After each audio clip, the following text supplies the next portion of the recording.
In Division II football, rivalries don't get any more exciting than this. Two teams with storied pasts and a history of epic games collide today with their seasons on the line. Good afternoon, everyone, and welcome to VSU-TV's presentation of today's football game between the Valdosta State Blazers and the North Alabama Lions. Alongside Dustin Swedelson, my name is Adam MacDonald, and we are at Bazemore-Hyder Stadium. After falling to Delta State 2 weeks ago, the Blazers are facing a must-win situation if they want to make the playoffs. But standing in their way is the North Alabama Lions, the number 2 team in the nation. This is a must-win for the Blazers. Win and you're in the playoffs. Lose and you're probably knocked out due to the earned access rule. The earned access rule guarantees a team whose conference is not represented in the top 6 of the Southeast region will make the playoffs as the 6th seed as long as that team is ranked between 7 and 10. So the teams VSU beat by a combined 110-3, Fort Valley State and Albany State from the SIAC Conference could end up with the final playoff spot from the Southeast. Dustin, both these teams are very well equipped at the quarterback position. The Blazers have the GSC preseason first-team quarterback Willie Copeland, and he's having a solid season. On the other sideline, it's A.J. Milwee, one of the best game managers in the Gulf South Conference. These are two very different quarterbacks, Adam. Willie Copeland is a prolific passer in Division II football. He has big play capabilities, even in an off year for him, in which he has struggled to make the big play. He has made very few mistakes, 12 touchdowns through the air to just 5 picks, while completing 64% of his passes. A.J. Milwee is perhaps the best game manager in Division II football. He knows his playbook well, knows his offense's capabilities, and rarely makes a mistake. He is a winner and has won his entire career at UNA. Don't expect him to slip up in this big game. Not to be overshadowed are the defenses of these two teams. North Alabama scored 14 points last week against Delta State and forced 6 turnovers. The Blazers, on the other hand, have held 4 out of 7 opponents without a touchdown this season. This UNA defense is very opportunistic. They will capitalize on each and every mistake. They have 16 interceptions on the year, 3 guys with 3 picks apiece, and they also returned 3 fumbles for touchdowns. The VSU defense isn't too bad either. They've gone 4 games without allowing a touchdown and are led by linebackers William Monfort and Mike Cullen. The 2 energetic seniors find their way into every play and should provide an emotional lift for the team today. And the guy who gets overshadowed mainly because of his size, Travis Harrison, standing in at just 5'8", 215 pounds. He leads the team with 3.5 sacks and is having another all-conference season at defensive end. When we return, a review of the Gulf South Conference standings, highlights from last year's game between these two teams, and the starting lineups. A beautiful university under the palms and pines of South Georgia, just above the Florida border, halfway between Atlanta and Orlando. We are Valdosta State University. Outstanding academics, a showplace for the arts, and the home of champions. Vision, Success, and you. Prepare for your world by coming to ours. Valdosta State University, building for our next century. Welcome back to VSU-TV's coverage of VSU versus UNA. Today's action sees the Lions trying to stay undefeated while the Blazers play for their playoff lives. UNA is ranked 2nd in the nation and 1st in the Southeast region. The Blazers are 11th in the nation and 3rd in the Southeast region. Taking a look at the Gulf South Conference standings, North Alabama sits atop the GSC, Delta State in 2nd place. Delta State and North Alabama faced off last Thursday, in a non-conference affair. And as you see in the standings, Valdosta State right behind those 2 top teams in the Gulf South Conference. Those are your top standings in the GSC. Alongside Dustin Swedelson, I'm Adam MacDonald. We are happy to be bringing you today's game. But first, let's take a look at last year's VSU-UNA game, which became an instant classic in Florence. VSU got off to a fast start when Sean Harris blocked a punt on UNA's opening drive. Eric Williams recovered the ball and fumbled it out of bounds at the 4-yard line. VSU capitalized on the mistake when Willie Copeland found Zach Parker for the game's first score. UNA quarterback A.J. Milwee answered back with a 23-yard touchdown strike to Anthony Merritt. UNA running back Tim Hicks stuffed the ball in from 2 yards out to make the score 14-7 just over halfway through the first quarter. Copeland kept his composure and threw a 14-yard touchdown to Alan Tillman to tie the game at 14. VSU suffered a disappointing end to the first half when UNA reached deep into the playbook and threw a pass on reverse for a touchdown. UNA led 21-14 at half, but the Blazers defense would only allow this Uta field goal in the second half. Finding themselves in a 10-point hole, the Blazers rallied as Copeland cut the deficit to 3 on a 10-yard pack to Derek Tharp. The play of the game came on this fake field goal attempt, which was stopped when punter Stephen Wright was tackled on the 2-yard line. The Blazers remained down by 3 until Zach Williams kicked this 34-yard field goal to send the game in overtime at 24. In the OT, it was Hicks who gave UNA the lead with a 1-yard touchdown scamper. VSU had one last chance to tie the game, but Willie Copeland's 4th down pass to Cedric Jones was intercepted in the end zone.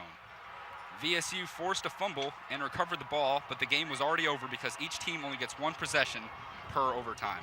The loss cost of VSU a playoff berth. Now for a new part in our coverage of Blazer football, here's the starting lineup, brought to you by the players themselves.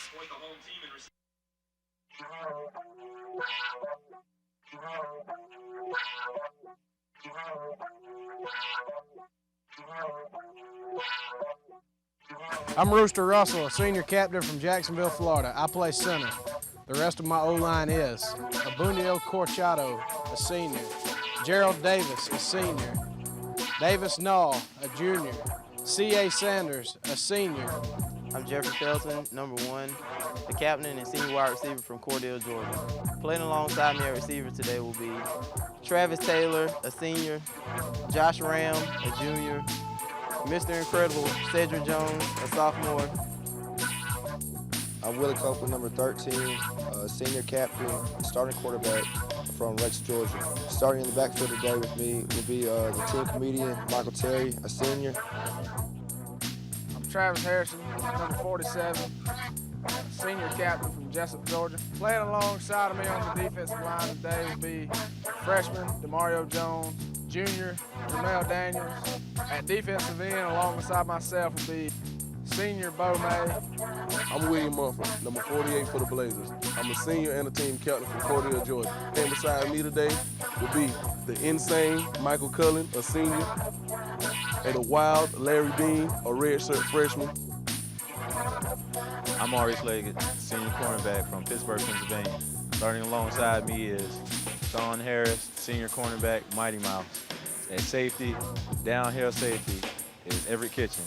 And the finesse All-American safety, Sherrod Reynolds. When we return, it's Valdosta State and North Alabama in the game of the year on VSU-TV. Christopher, your word is SIPC. Could you use it in a sentence, please? In the unlikely event that your brokerage firm goes out of business, SIPC is there to protect you. SIPC. C-I... Don't know about SIPC, the Securities Investor Protection Corporation? That's okay. We can spell it out for you. Learn more at www.sipc.org. Welcome back to Bazemore-Hyder Stadium for VSU-TV's coverage of today's game between North Alabama and the Valdosta State Blazers.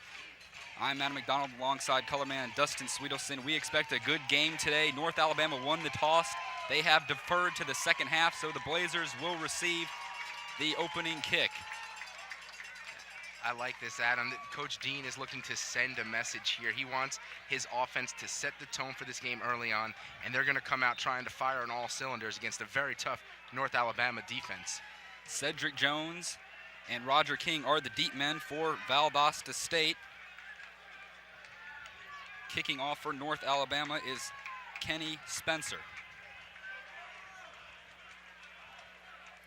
So we are getting set to go. The ball is on the field.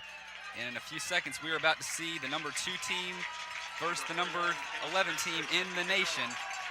A game that will go a long way in deciding the playoff fates of each team. The crowd is ready. The players are ready. The officials are ready. Everybody's ready. And we are underway from Bazemore-Hyder Stadium. Roger King receives at the 6. And they hand it off. Hand it off to Sean Harris. Sean Harris takes it to the 25. He is up the sideline, and he is out of bounds at the 30-yard line. A little trickery from the Blazers on the opening kickoff. Dustin? A little trickery early on from Coach David Dean. I was very shocked by that, but he told us early in the season that he was going to be very aggressive, and this is a big game, and I really think he wants to throw the Lions off and mess up everything. Here we see on the replay, Sean Harris gets the handoff from King and comes around, almost had an opening to get through, does make it to around the 20-yard line, so it wasn't like it was a loss. Brings it past the 30 and goes out of bounds at about the 36. Pretty good play there on the opening kickoff. It'll be first down and 10 from the 30-yard line. Willie Copeland in the shotgun position, 3 wide receivers to the near side, 2 on the outside.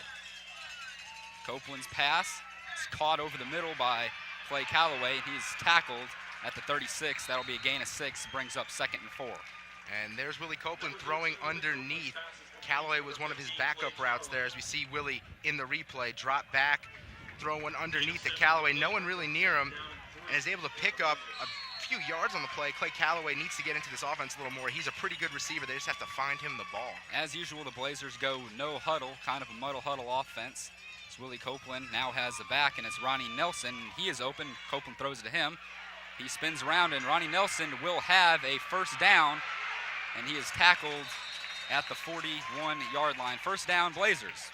Ronnie Nelson, just a freshman, came to VSU as a quarterback, has switched over to running back, and David Dean has utilized him great.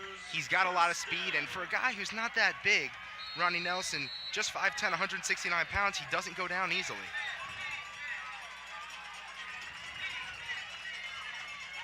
Copeland in the shotgun again, 5 wide receivers, 3 on the far side, 2 on the near side. Cedric Jones in the slot. Copeland will throw to him, and he is tackled by number 31, Neil Mitchell. Neil Mitchell leads the Lions in tackles this season. Neil Mitchell's another one of those players, just one of those, a group of players for North Alabama who just, they know how to hit, they know how to play defense. This is a defense with North Alabama that's not going to make very many mistakes. They sniffed out the screen there to Cedric Jones, but he was able to pick up just 2 or 3 yards on the play. 2nd and 8 for the Blazers. Michael Terry, the Blazers' leading rusher, has now entered the game.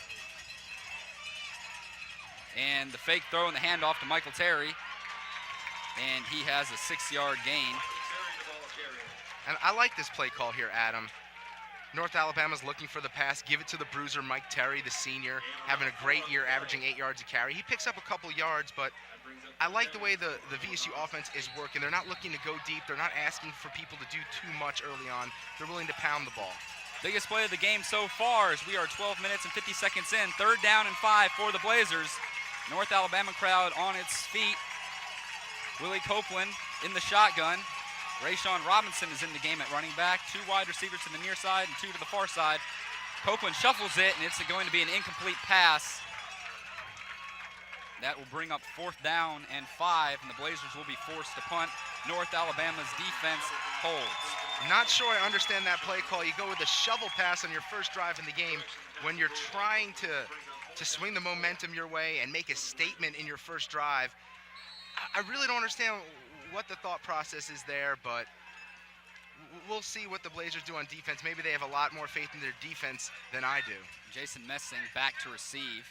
Stephen Wright's punt falls at the 28-yard line. It's down at the 27. North Alabama will take over 1st and down from, the 22. Stephen Wright, a rare punt that doesn't fall on the 20-yard line. No, he was great against Delta State 2 weeks ago. Just about every single punt within the 10, mostly even within the 5-yard line, going out of bounds or down at the inch line. Stephen Wright's been great all year, but now he's got to turn it over to the VSU defense going up against a veteran quarterback in just a junior, A.J. Milwee. A.J. Milwee, full-time starter for North Alabama. He is in the backfield along with David McCants. Milwee is pressured by Monfort, and he's sacked. William Monfort brought the pressure on that one. He is an energetic linebacker. He is probably the most athletic player on the VSU defense. And look, hole opened up by Bo May being on the end. And Monfort had a huge hole to walk through there and gets right to Milwee and brings them down, pushing them closer to their end zone. This Blazer team has had a few sacks on the year too, Adam. A loss of 7 on the play that brings up 2nd down and 22. A loss of 12 on the play. 2nd down and 22 now. North Alabama inside their 10-yard line. The handoff is to David McCants. He is stuffed, and he will get no gain. He fumbles, but he was already down. That will bring up a 3rd down and 22 for North Alabama. Good start so far by the Blazer defense. Bo May, you're seeing him at defensive end today instead of defensive tackle. And he looks pretty good at end. He's kind of undersized for a tackle, but he's been a pretty good run stopper in his 2 years at VSU. And I really like the decision to move him to end today. 3rd down and long for North Alabama. Milwee in the shotgun, McCants to his left. Drops back to pass, a shuffle pass to McCants. He's got some field to work with, and he is going to be close to the 1st down.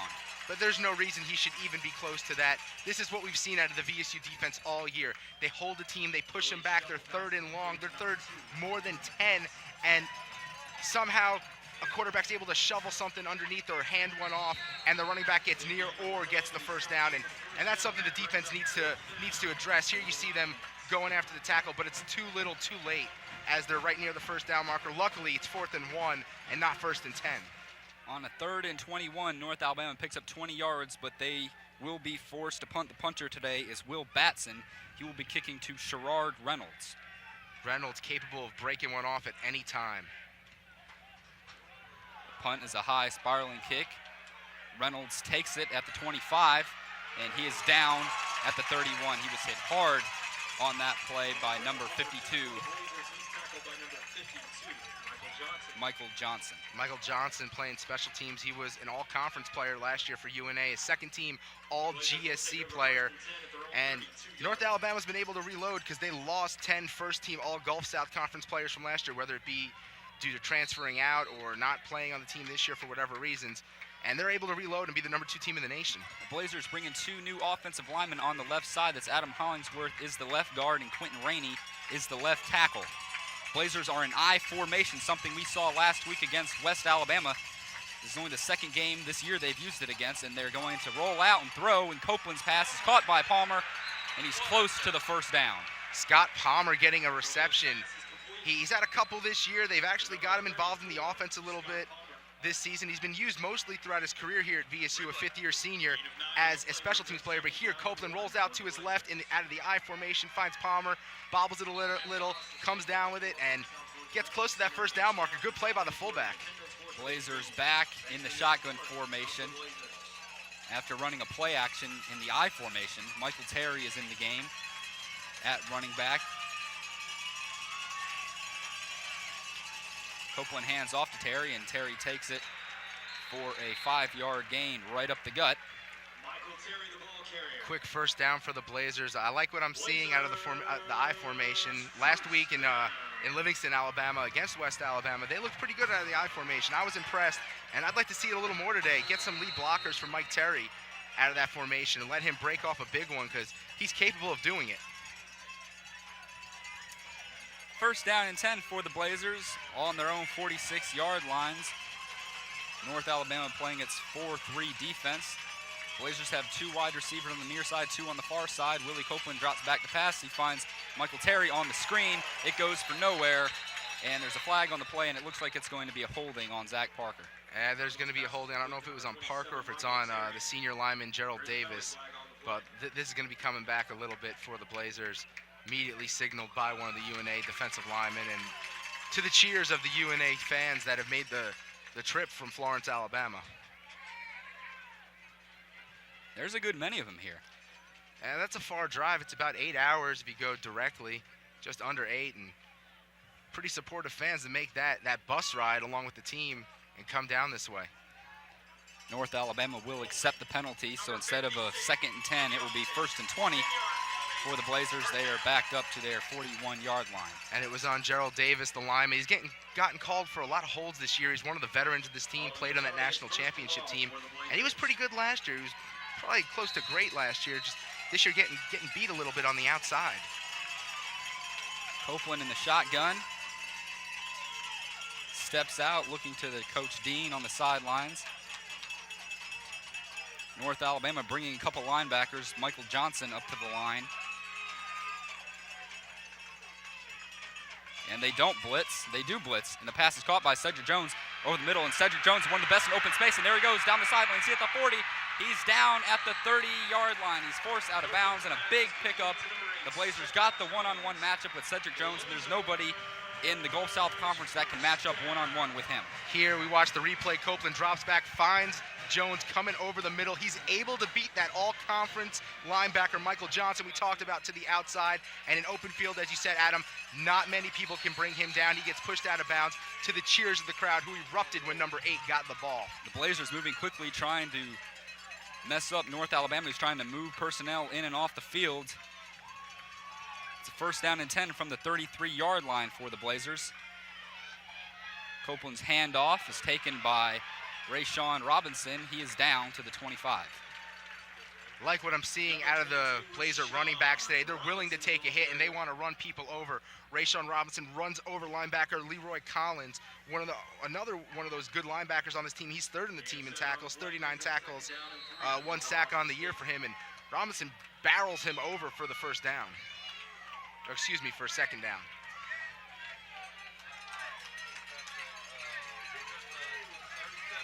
Be a second down and 4 for the Blazers. And a fake. Willie Copeland fakes like he's going to call a timeout, and the snap is directly to Ronnie Nelson. The guts on David Dean, messing around with Coach Mark Hudspeth early on. Hudspeth, one of the best coaches in the country, and David Dean is just throwing trick play after trick play. So far we've seen, what, two sort of trickery plays from the coach? And the Blazers have only run 1 trick play in their first 7 games, and 2 today. And now Copeland's really calling for something now, calling an audible to his receivers. Empty backfield, 5 wide receivers.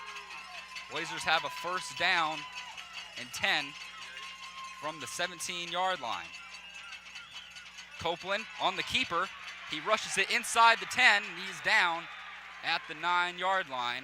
And that was a called play from the beginning. The whole point of that play was make North Al think you're giving a play to your receivers when you're really just telling them to block. And here we see on the replay, Copeland takes it, gets some good blocks up the middle from the O-line, and he picks up a good chunk of yards, 8 yards on the play. Nice play by Willie Copeland. Will be a first and goal for the Blazers at the 9-yard line. The Blazers have North Alabama playing on their heels.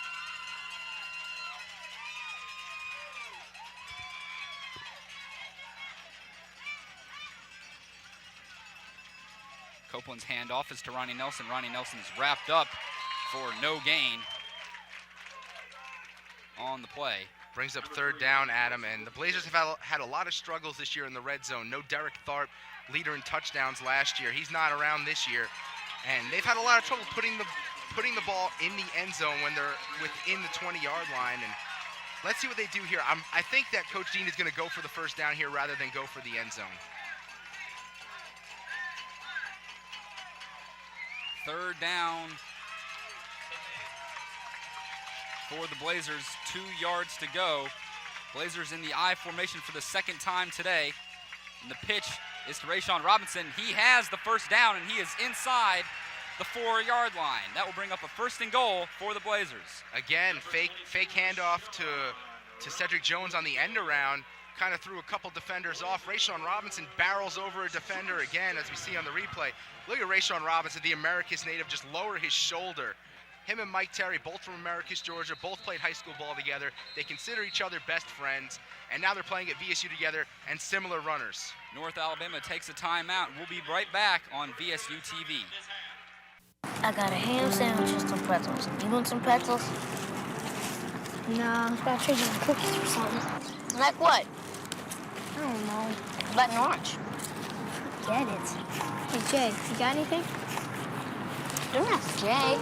Why not? Jay never has anything. What's up with that? Hey, you on a diet or something? Yeah, a diet. Jay's on a diet. That's all right, man. We understand. My mom's on a diet. We are back at Bazemore-Hyder Stadium on VSU-TV. Valdosta State has a first and goal at the 3-yard line. On this drive, they've had North Alabama against the ropes. Michael Terry's in the backfield. Willie Copeland is under center for the 3rd time in this game. Copeland checking with Terry. Willie Copeland on the quarterback keeper. He is going to be spotted down at the 1. Blazer signal touchdown, and it is. I was going to say, it looked like he was in the end zone. Willie Copeland taking it himself, willing to take the beating. to the delight of the faithful Blazer fans here at Bazemore-Hyder. I like that play call. Let's go for the end zone first with the QB keeper. It's worked all year between the 4 and goal line. Touchdown Blazers makes it 6-0. Zach Williams lining up to kick the extra point now. Good drive by the Blazers there, Adam. Williams' kick is up, and it is right through the middle. That makes it 7-0 with 5 minutes and 44 seconds left to go in the first quarter. And once again, the Blazers have a lead against a highly ranked team. Now they need to find a way to add on and to keep tacking on and to hold the lead. I like the way the Blazer offense looked throwing underneath the running backs, looking for that 4 to 5 yard gain, pounding people, running them over, just trying to get every yard possible. But I really like the passing game right now. Short, sweet, and complete. That's Willie Copeland at his best. He needs to do that now. The defense needs to step up because A.J. Milway is capable of driving this team downfield and scoring in a short amount of time. The Blazers average 38 passing plays per game and 35 rushing plays per game, and the attack on that touchdown drive was about the same. We would like to thank Chick-fil-A on St. Augustine Road for providing VSU-TV's crew with food for today's game. Thanks, Chick-fil-A.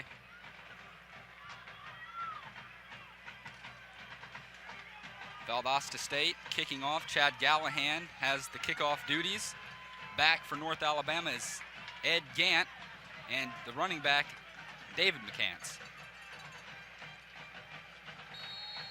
Chad Gallahan going to kick this on either side of the hash marks. The Blazers don't usually kick it right down the middle.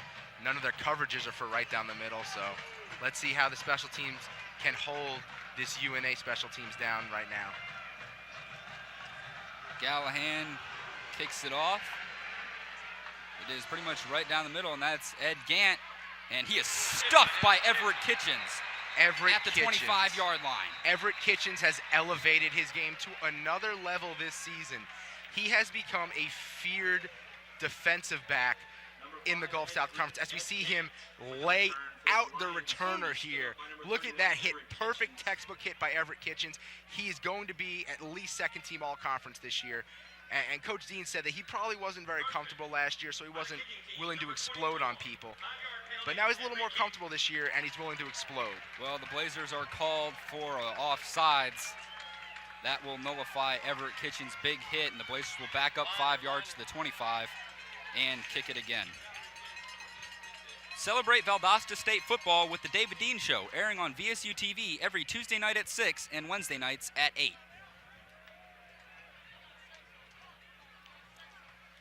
So it's as if that hit by Everett Kitchens never happened. But you have to think in the minds of the Lions, that was a pretty good stick.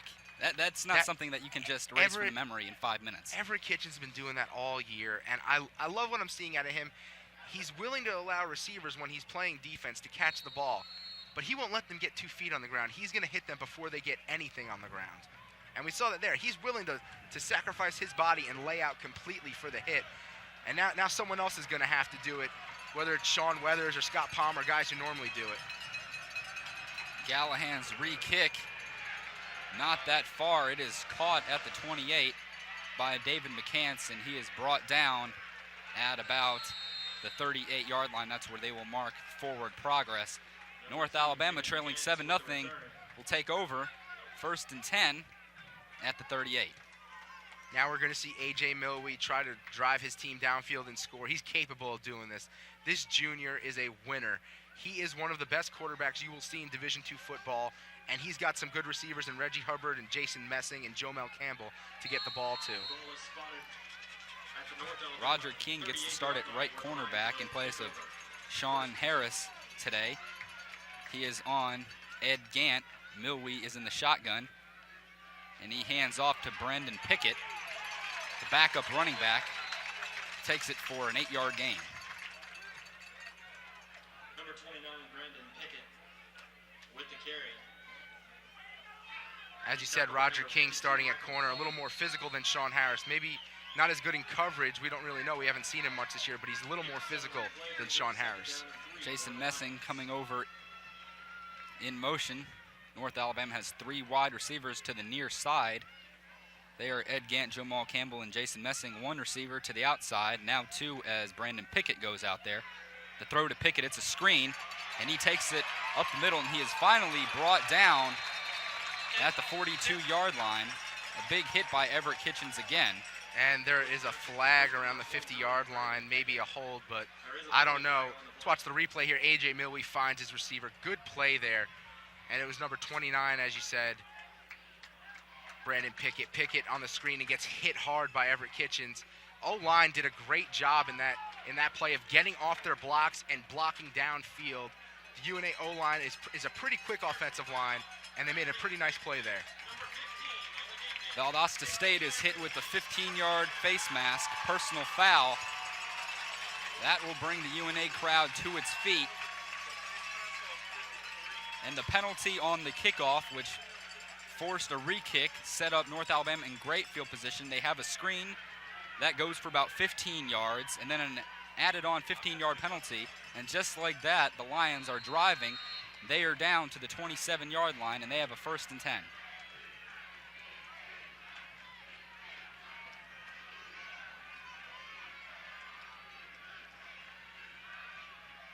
Milwee hands off to Brendan Pickett, who sweeps it around to the outside. Will be a gain of 2 on the play. And we've seen the VSU defense a lot this year as a bend, don't break defense. They'll allow teams to drive near their end zone, but they usually don't break. But they also haven't gone up against a team like this North Alabama team, 2nd in the nation, and a pretty darn good offense. Milwee is the leader of this offense. One of the best composed quarterbacks in the GSC. Almost missed the Delta State game with a sprained knee, but he appears to be 100% healthy today. As Messing comes around in motion, fakes the handoff, and Milwee looking to Messing again. Messing is tackled by Montford. Montford in open space, a linebacker against one of the best receivers in the conference. And there's a flag on the field. We'll see what it is. Maurice Leggett was jumping up and down on the right side in the secondary. He had no one to go up against, and he was looking for someone to keep under control. I think the penalty here is going to be on number 52, Mike Cullen, although the Blazers are pointing to UNA. And let's see what the referee says the call is. Referee for today's game is Stan Sense. There are 2 fouls on the play. Illegal motion on the offense, number 24. Personal foul, roughing the quarterback on the defense, number 52. The penalties will Offsetting penalties for North Alabama and VSU. Illegal motion on North Alabama, but also a roughing the passer on Michael Cullen for Valdosta State. You don't love the call on Cullen, the roughing the passer. It's kind of, some people think it's a dirty thing, but I just think Cullen was over aggressive on the play. He's a very emotional guy, and he just kept going after the quarterback and probably left his feet and ended up making contact well after the play. I don't think it's necessarily a dirty play. I just think it was Cullen's body not being able to catch up to the play. North Alabama going to a 2 tight end set. Number 81, Brandon Aldridge, is in the game, along with number 82, Covington Wright, on the right side. Milwee hands off to Pickett, and he reverses up the middle, and he is tackled by Montford again, having a huge day for the Blazers in the first quarter. William Montford is everywhere. This guy is the emotional leader of this defense. Look at him right here. Pushes through one block and is able to bring down the running back. I really love what I'm seeing out of William Montford. He's a senior, he's a captain, he's a fiery guy, and he's a pretty darn good linebacker too. 3rd down and 8 for North Alabama. Ball is on the 26-yard line. Certainly a passing play. North Alabama has 4 wide receivers and Brendan Pickett in the backfield. Milwee scrambling, and he's brought down by who else but William Montford. William Montford is in a zone right now. We saw him in the Delta State game. And game. there's a flag on the play. Really fired up. There's a flag on the play. It looks like it might be a personal foul again on the Blazers. Here's the replay. Travis Harrison got some good pressure from the end, and Montford able to bring down Milwee. And are they going to call a late hit on that? I don't know if that's a late hit right there. It appears so. I don't like that. That's a bad call. Well, A.J. Milwee was still not down. That is not a late hit. Well, that is an awful call. They're not going to call it for a late hit. What they're going to call it for is a helmet-to-helmet blow. And that is a tough one for the Blazers to swallow, as they had North Alabama stopped and were going to force at least a field goal attempt. Instead, it will be first down. David Dean is fired up. He's going after. He was in the ref's face right there. That was an awful call. David Dean is not happy about it. He has every right to be unhappy about that. And Milwee's back out on the field. It'll be a first down at the 12 for the Lions. The handoff is Brandon Pickett, and another flag. This time it appears to be on North Alabama for a false start. And Dean has not stopped yelling. He is not happy with that call. He doesn't want his team to get shortchanged here. And that was an awful, awful call by the referee.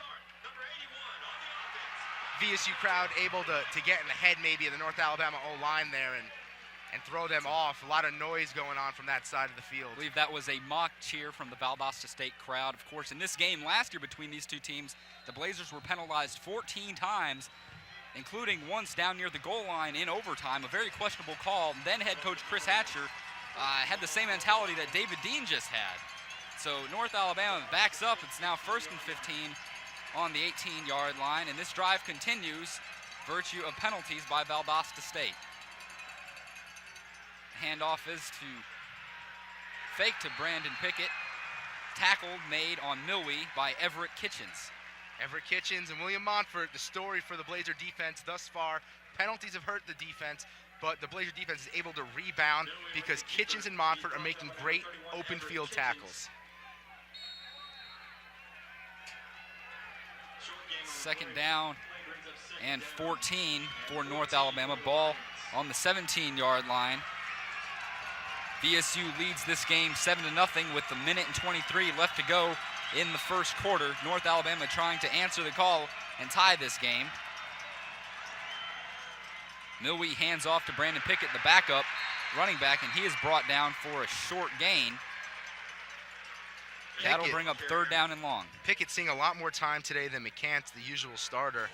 And Pickett's been doing a pretty good job this year. 42 yards a game, McCants 44 yards a game, but it's McCants who usually gets more carries. 71 attempts on the year to Pickett coming in today with 48 attempts.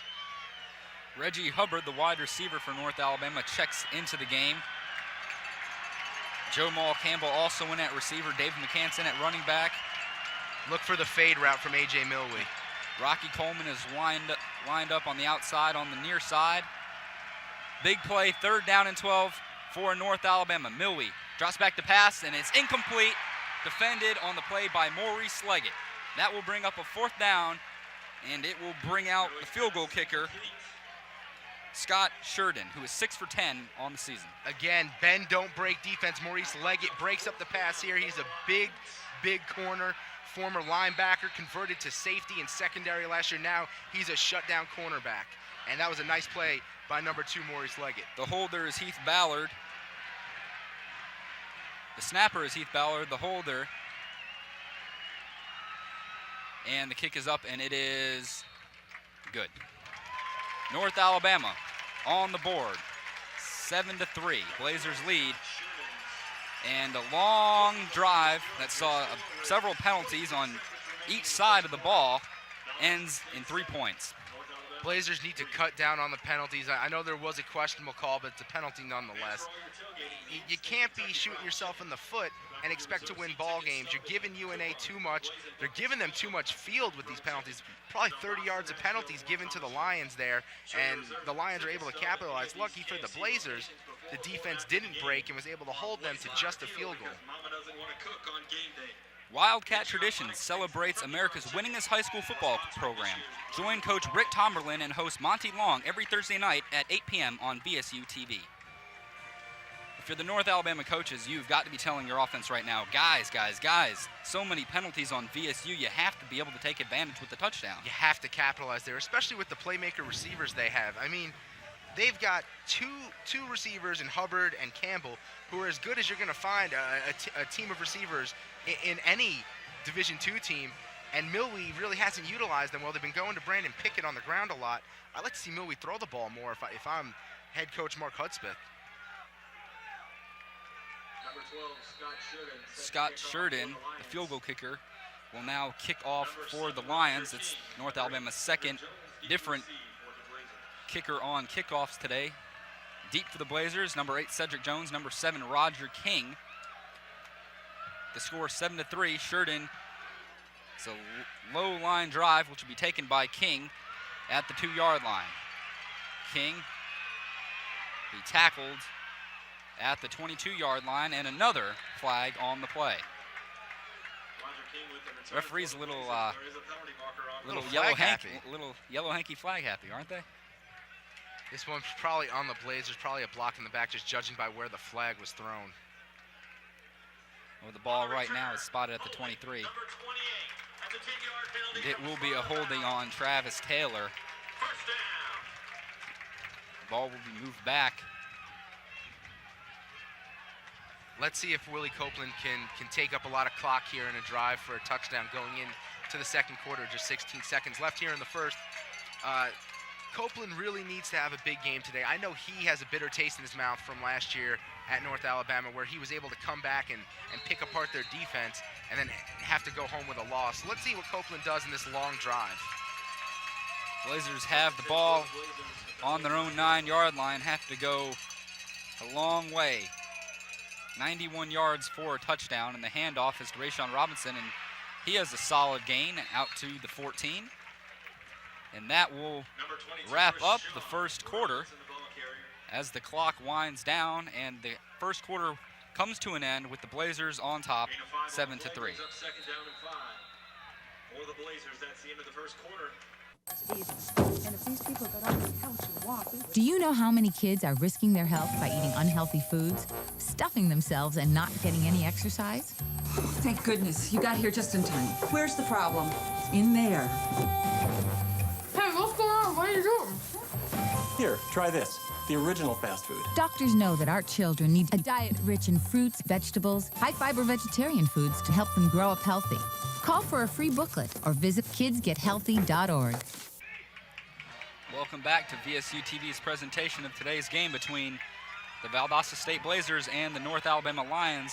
2nd and 5 for the Blazers on the 14-yard line. Started this drive at the 9-yard line. Willie Copeland hands off to Michael Terry, who takes it up the gut, and he's dragging Montrell Kraft, and that will be good enough for the Blazers' first down. Terry, a bruiser, making a name for himself, leading the GSC in yards per carry, averaging over 8 yards carry, 93 yards a game on the ground. Here we see on the replay is Mike Terry just bruising through, dragging a big defensive end and sophomore Montrell Kraft, who's probably going to be an all-conference defensive end this year, all the way for the first down. Terry remains in the backfield after his big pickup. Willie Copeland under center. We've seen it already a few times today. And the handoff goes to Terry, who continues to keep moving forward, and that will be good enough for a 5-yard gain.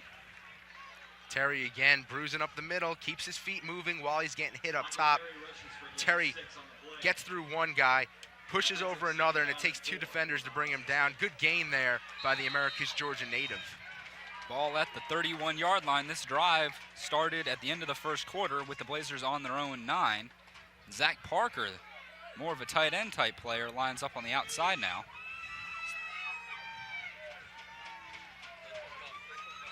Three receivers lined up, one in front of the other, probably setting up for a screen. Copeland finds Jones. Little trickery again by the Blazers. These are some interesting formations from David Dean. This is something new. I've never seen 3 receivers line up like that, one in front of the other. Copeland threw it to Jones here, but Jones was lined up in between Callaway and I believe it was Josh Ram, the North Alabama transfer from last year. The Blazers are trying their best to get Cedric Jones one-on-one, and there goes Michael Terry. And he is rushed down to the 40-yard line before he is finally tackled by Quinn Suggs, and a huge pickup by the Blazers. This kid is something else. Michael Terry is big, he's a bruiser, and he is fast. Look at him go here, beating the defensive backs and getting brought down at the 40-yard line. Michael Terry is probably going to be an all-conference player this year. I like what I'm seeing out of the kid. 24-yard pickup by Terry, and now Rayshawn Robinson in the game to spell Terry gets 5 yards of his own. David Dean willing to run the ball, not trying to force the passes as we've seen the Blazers do early on in a lot of games. And Willie Copeland looks very comfortable right now, not having to do too much and hand the ball off to his very capable running backs. And again, on the lower part of the on your screen when you see it, is the three receiver set, one in front of the other, Parker, Callaway, and Ram. Who's it going to this time? You have a feeling the Blazers will be going that way again. North Alabama looks like it has defended a little bit better, but Copeland, no, hands it off up the middle.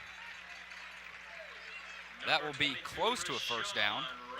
And the Americus native, Rayshawn Robinson, going back and forth between the two Americus guys, David Dean is, and they're both doing a pretty good job. They're both similar. Michael Terry, probably more of a bruiser, and he's probably a little faster in the open field, but Rayshawn Robinson cuts a little better than Terry does, and he's also a bruiser. This brings up a 3rd down and 2. It's the first 3rd down the Blazers have had on this drive, which started at their own 9-yard line. Copeland under center, hands off to Rayshawn Robinson, and there's a big pile up the middle, and that's going to be close to the first down. Let's see where they spot it and what they say. No signal yet. Going back to Willie Copeland, he's been very accurate today. 7 for 8 in passes today, over 55 yards. As they pick up the first down on that, Copeland's looked very comfortable, both under center, in the shotgun, in the eye, and he's handing it off to his running backs who are doing most of the legwork for him, and I'm sure once they get into the red zone, we'll see him go to the air a little bit more. When Willie Copeland has been in the shotgun position throwing the ball, there hasn't really been a lot of pressure on him, and this drive virtually has just been a lot of runs, only 1 or 2 pass plays. I think North Alabama is looking for Willie Copeland to make a mistake, looking for Willie to shoot himself in the foot a little bit and throw a pick, but Copeland doesn't make a lot of mistakes. He'll make a mistake every now and then, but usually it's when he's trying to force something. He knows the magnitude of this game, and he knows what he needs to do to move the ball downfield. First down and 10 for the Blazers on their own 30-yard line. Copeland fires incomplete, a dangerous pass towards Cedric Evans. Ball falls out of bounds. Second incomplete pass for Copeland on the day. As we were saying, he looked very accurate right there. Deflected ball almost got picked off by number 8 on the play. That's Quinn Suggs, one of those good secondary guys, just a sophomore for North Alabama. Blazers in the shotgun formation again. 3 wide receivers to the near side. Cedric Jones by himself on the far side. Quinn Suggs guarding him very tight, and the handoff is to Michael Terry. Terry does a good job, and he's got some room to run. They try to drag him down by the shirt tail, doesn't work, and he is finally brought down at the 5-yard line by Chad Daniel. Mike Terry does not go down on first hit. He says he calls them his turkeys. It's his chest. He's got a big chest, and he throws them at people. He says he wants to dish out the pain before the defender can bring the pain to him. Here we see him get a little contact at the line of scrimmage, break through, and drag a defender down, and he eventually gets dragged down around the 5-yard line. Hand off to Terry again. North Alabama snuffs it out. We'll bring up 2nd down and goal for the Blazers, trying to get a touchdown to make it 13-3. VSU used to be too predictable with the pass. Maybe now with this game, with the way things are going right now, they may become too predictable with the run. Coach Dean's probably going to have to go to the air pretty soon and look for an end zone pass to a Zach Parker or a Cedric Jones right here. This drive has lasted more than 5 minutes now, or 4 minutes, excuse me. And the Blazers started on their own 9-yard line, down to the 8 of North Alabama. Copeland back in the shotgun position. He's got 3 wide receivers on his far side, and he throws to Jones, who cannot get it, just out of his reach. Good coverage on the play by Quinn Suggs. Number 8 on the play. Quinn Suggs had pretty good coverage. Copeland just barely overthrew Cedric Jones on that play, but smart decision by Copeland. Throw it where only his guy can make the play. 3rd down and goal for the Blazers. Last chance here to stuff it into the end zone. Ronnie Nelson in at running back. Zach Parker on the near side by himself. Blazers have trips out to the left, and Copeland throws for the end zone for Callaway, and it is incomplete. Just out of his fingertips. Probably would not be inbounds anyways. That will bring up a 4th down. And here comes the field goal unit. It will be Zach Williams trying to make it 10-3 Valdosta State. Good effort by Callaway to try to come down with that. Probably didn't have a lot of room to get his feet in, but he laid out for it anyway, and just out of his fingertips as the field goal unit comes on, and Zach Williams looks to add to his point total on the year. But don't sleep on that UNA secondary. They'll take advantage if the line on this unit is asleep. The kick is up, and it is good. Williams knocks it off the scoreboard. That makes it 10-3 Valdosta State. The touchdown lead over North Alabama with 10 minutes and 37 seconds here to go in the second quarter, and a very long drive for the Blazers that started on their own 9-yard line. They got it all the way down to North Alabama 8 before going 3 plays with nothing, and then to kick the field goal.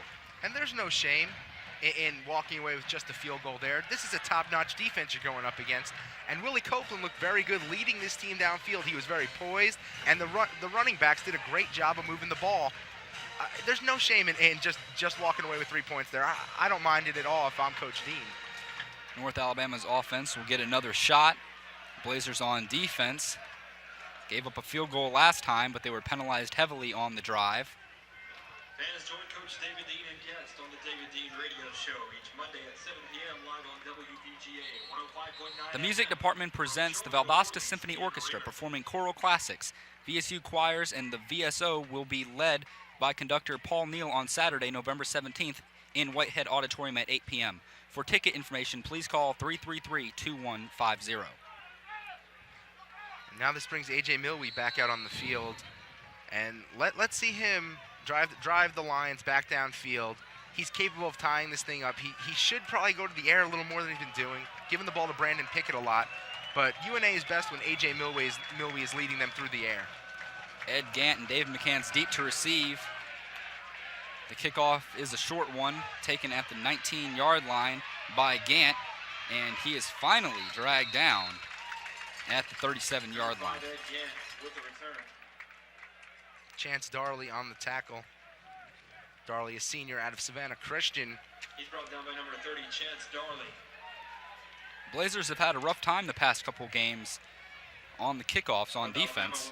Gave up a lot of yards last week to quarterback Terry Allen, who was receiving the ball for West Alabama, and gave up a touchdown on a kickoff return to Delta State that proved to be the turning point of the game.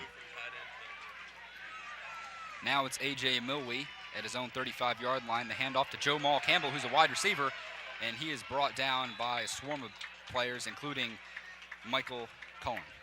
In on that play on defensive end was Britt Wilson, a freshman out of Tifton, who started the year at tight end and now moved over to defensive end in the middle of the year.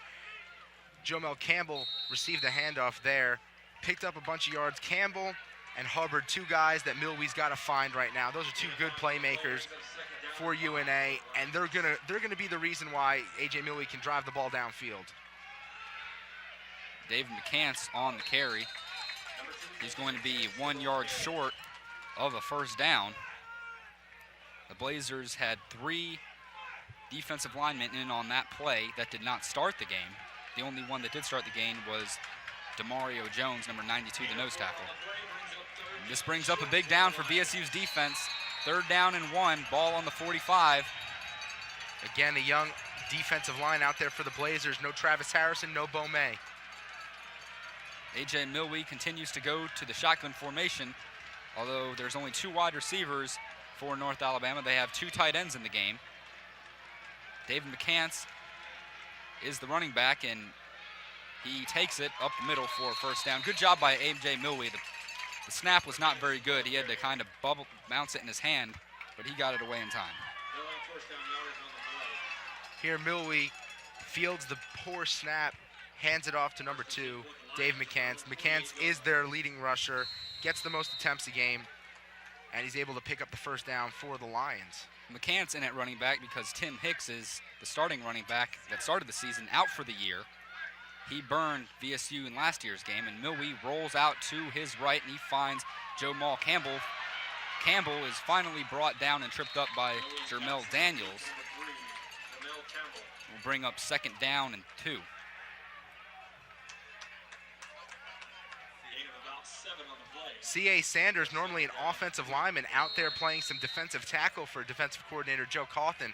Saw this for a couple plays last week at West Alabama. I remember hearing that he was out there. Didn't really notice he was out there until right now.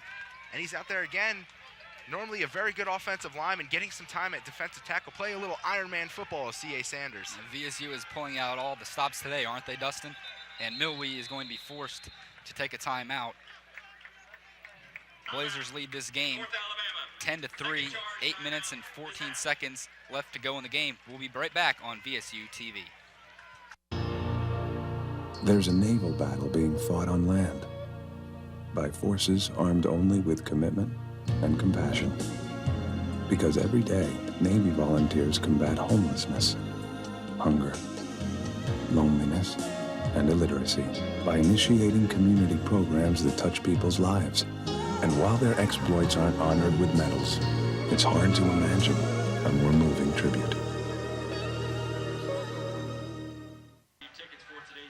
Second down and 3 on the VSU 45-yard line for North Alabama. Trying to march down the field and tie this game at 10.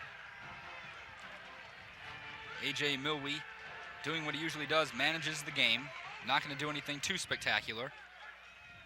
And he hands off to McCants, who will be very close to a first down. He will have the first down when they mark forward progress. Milwee gave it up to McCants there, and they give McCants the ball quite a bit each game. He takes a pounding. He's kind of their guy to go up the middle and just get them 2-3 yards at a time.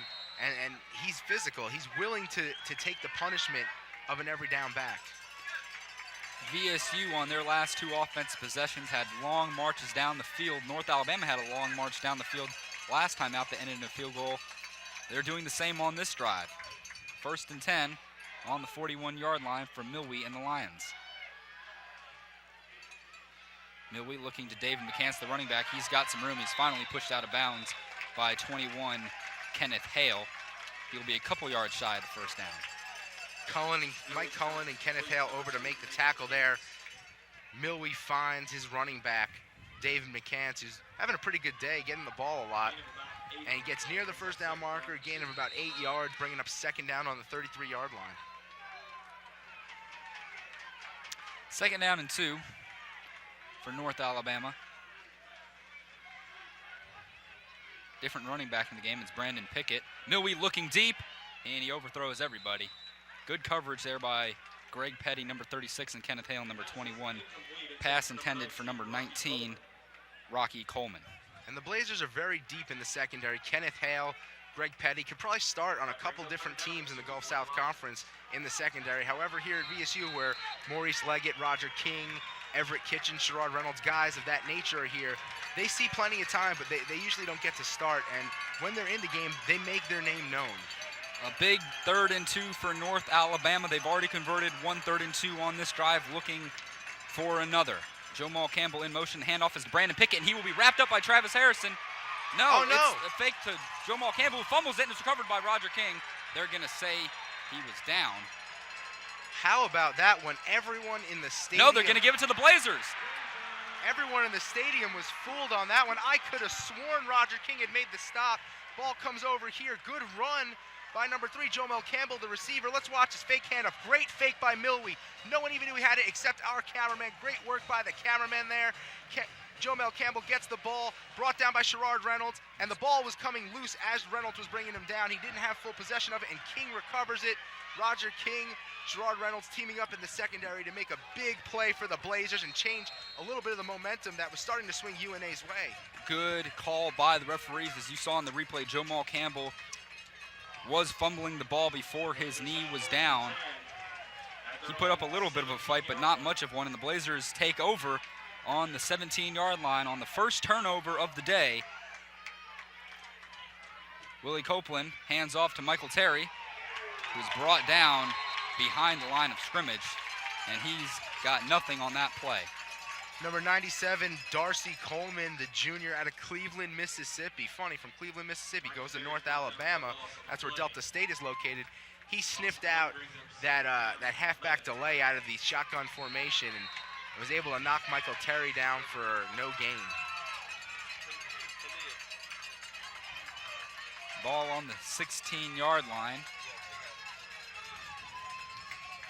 Second down for VSU. Willie Copeland looking to pass. Doesn't have anybody, and he will avoid the sack and finally throws it out of bounds. He was out of the pocket. There will be no intentional grounding. That will bring up a 3rd and long for the Blazers. You know, other times we've seen Willie Copeland try to force that play. That time, ducks away from one defender. Don't know how he saw him from behind him. Able to throw the ball away and avoid the sack. Good play by the senior, who seems to be learning more and more every day and becoming a smarter and smarter quarterback every game. A big 3rd down and long for the Blazers.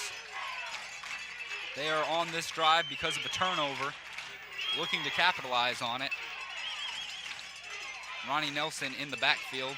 Copeland dropping back to pass, and he finds Ronnie Nelson. No, it's over his head, and that will bring up a 4th down. And look at North Alabama. They are pumped up on the sidelines. Montrell Craft getting all the fans excited for North Alabama, and a great job by UNA's defense that time to hold VSU without a 1st down after their offense turned the ball over. And now that'll bring out Stephen Wright, who had a great game against Delta State last year, or last week, 2 weeks ago, excuse me. Stephen Wright, one of the best punters in the Gulf South Conference, doesn't get enough accolades, but he's looking to pin UNA deep. UNA will play it safe and return. Fair catch called for by Head Gant. He barely makes it at the 49-yard line of VSU. So AJ Milwee has pretty good field positioning on the VSU side. On the VSU side of the 50-yard line, looking to put 7 points on the board and tie this game up going into the half with under 6.5 minutes left. I really want to see Milwee go to the air more. He went to the air a little bit more last drive, and he looked pretty good doing so. He throws a lot of fade routes, throws a lot of screens, and it works for him. However, they've been running the ball a ton. It's been using up a lot of clock, and it's giving Milwee less time to work with. Milwee in the shotgun, hands off to David McCants. This time the handoff is to a running back and not a pitch to a receiver. It's a 2-yard pickup on the play.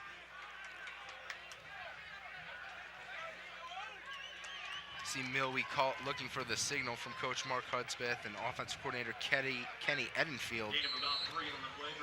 This UNA offense maybe isn't as dynamic as some other offenses, but they make plays and they find the end zone. They've yet to find the end zone thus far, and I expect them to find the end zone before the half. And look at North Alabama. They have the same wide receiver set that the Blazers have shown 2 times, where it's 3 ducks in a row on the near side. Anything you can do, I can do better. Does that song pop into anyone else's head? And Milwee's looking to scramble, and he escapes the tackle, and Cullen can't get him. Roger King finally brings him down short of the 1st down. And boy, a lot of Blazers had chances on that play to bring down Milwee. He just escaped the grasps. Take a look at this one. Milwee drops back, tons of pressure there. For number 93, Joel Jones, missed tackle there. William Montfort with a missed tackle there. Milwee able to elude him, finds some open field, and gets near that 1st down marker, bringing up 3rd and 2nd down. And it took a cornerback, Roger King, to bring him down near the 40-yard line. 3rd and 2 for North Alabama. On the 41-yard line, the handoff is to McCants, and he got... No, Milwee kept it. Milwee kept it. Once again, North Alabama fakes the handoff on 3rd down to McCants. This time, instead of pitching to Campbell, which looks like he could have done if he wanted to, he keeps it himself, and that will be enough for the 1st down. And this is a play a couple different teams have thrown at the Blazers. West Alabama, the few offensive plays they used were a fake handoff to a running back and a keeper, and Dedrick Wilson, the quarterback for Delta State, excelled at that in the Delta State debacle 2 weeks ago. Joe Maul Campbell on the screen. He is brought down by Larry Dean. Pass is complete to number 3. That will be a 4-yard gain for North Alabama. They are inside the 30-yard line of the Blazers. I imagine Milwee's going to go back to that fake run and keeper, or actually hand it off and then fake that he's kept it, because that has worked for a few different teams against this Blazer defense so far this season. They've run it 3 times now on 3rd down and short. 2nd and 5. North Alabama looking to drive down the field and tie the game at 10. Milwee finds McCants, and he is decked by Maurice Leggett, but he spins out of it. Finally brought down by Larry Dean, and not a good job right there by Maurice Leggett of wrapping up the player. What a play by David McCants here. Holds on to the ball, getting hit hard by Maurice Leggett, who's a 6-foot cornerback. Here we see Milwee elude the defender, give it off to his running back McCants, who's hit hard but not completely wrapped by Leggett. Montfort comes over to help. Montfort can't bring him down, and it takes Larry Dean, another linebacker, to come over and bring him down at near the sideline. As a defensive player, you're taught to tackle the running back at the knees. That time Leggett looks like he went high, couldn't rack up McCants. Now it's first down at the 16-yard line. Jamal Campbell in motion. He takes the handoff, and he is brought down by Everett Kitchens. Great play by Everett Kitchens. He sheds off the block of Brandon Aldridge, and he's able to wrap up Jamal Campbell. Great play there.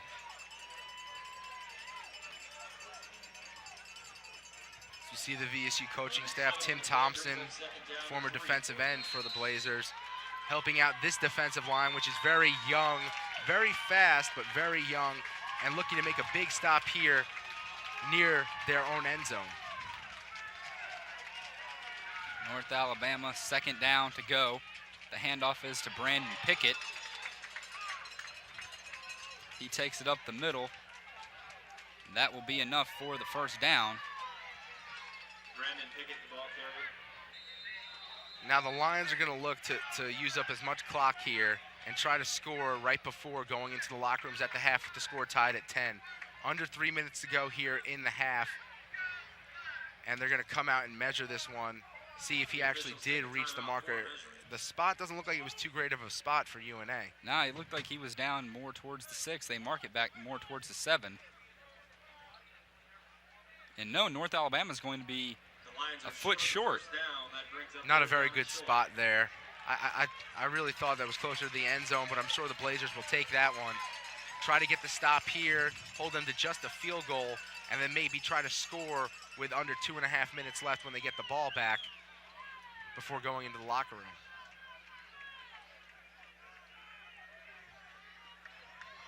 Now be a third down and 1 foot to go for North Alabama.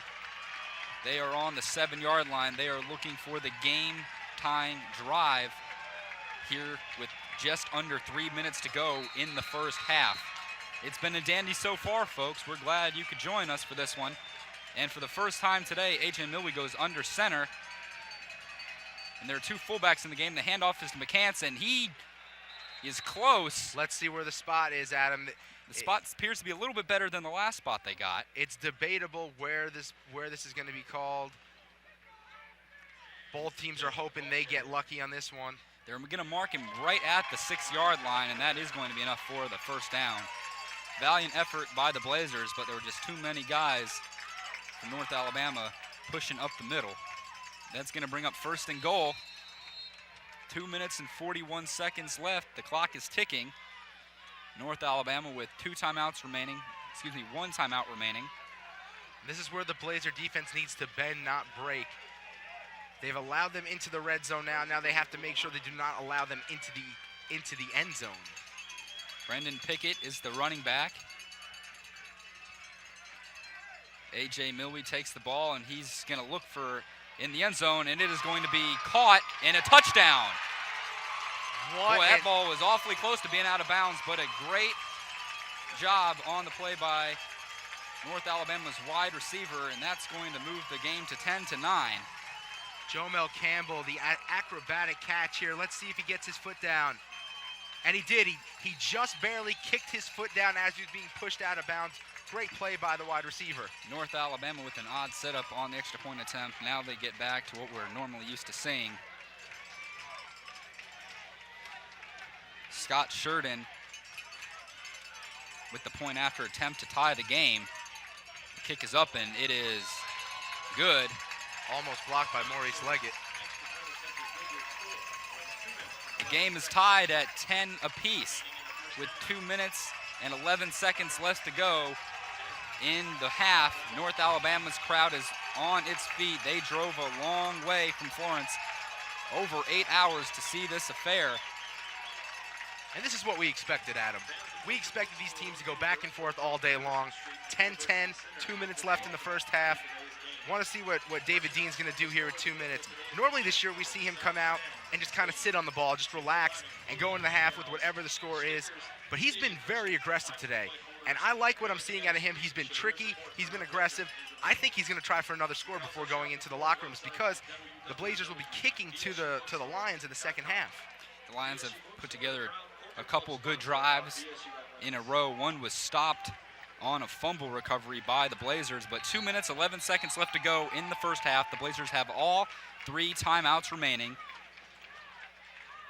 They've drove the ball downfield in this game successfully.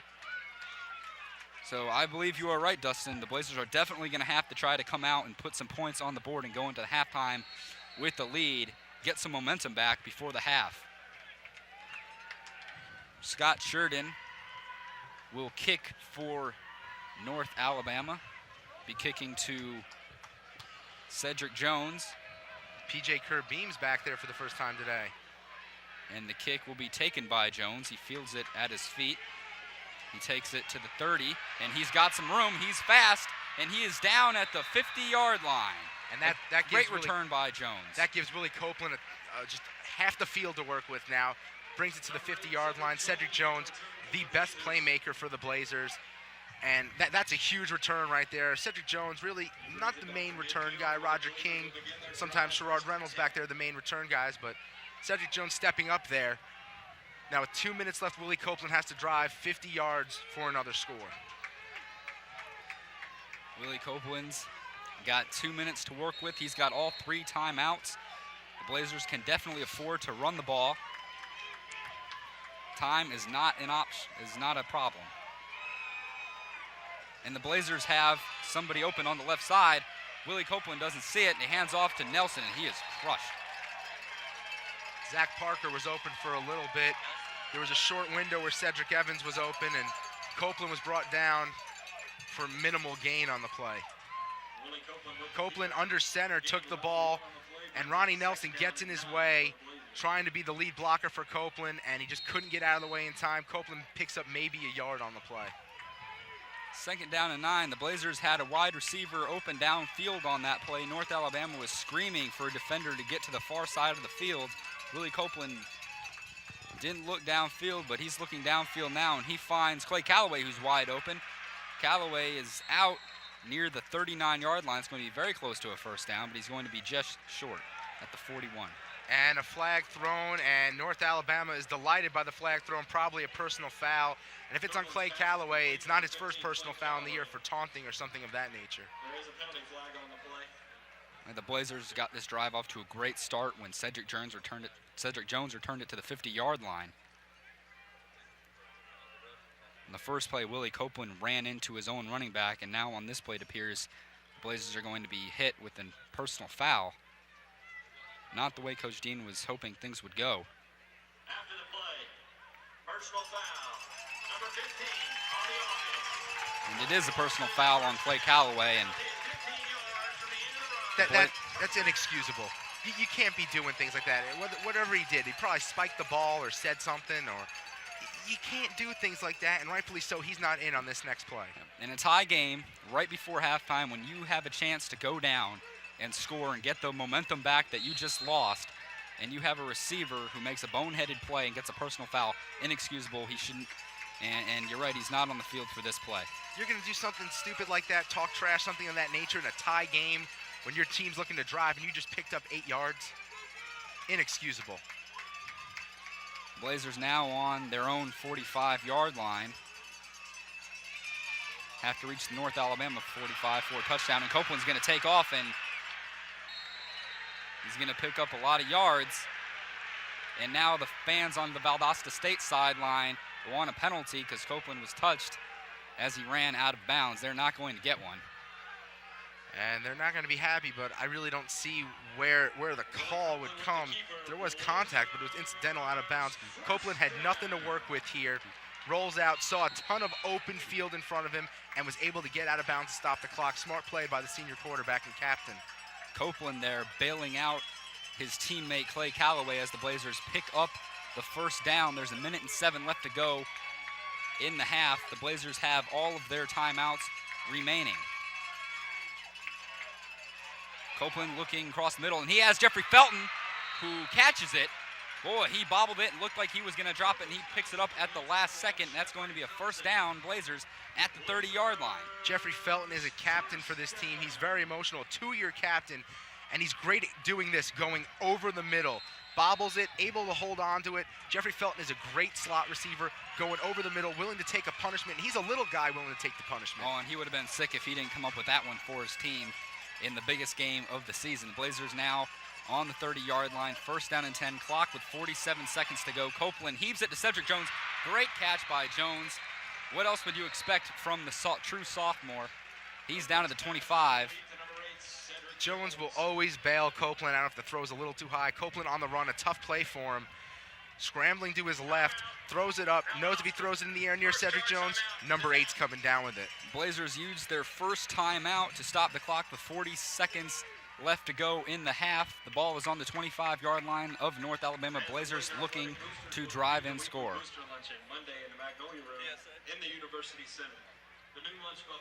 The music department presents the new jazz ensemble on Tuesday, October 30th in Whitehead Auditorium at 7:30 p.m. For more information, call 333-5804.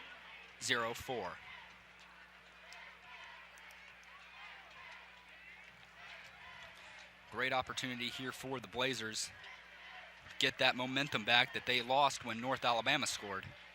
Got to get closer, got to stay near the sidelines, and go for the end zone a couple times, but if you have to, get close enough so that Zach Williams can boot one through the upright, so at least the Blazers can go into the locker rooms with the lead.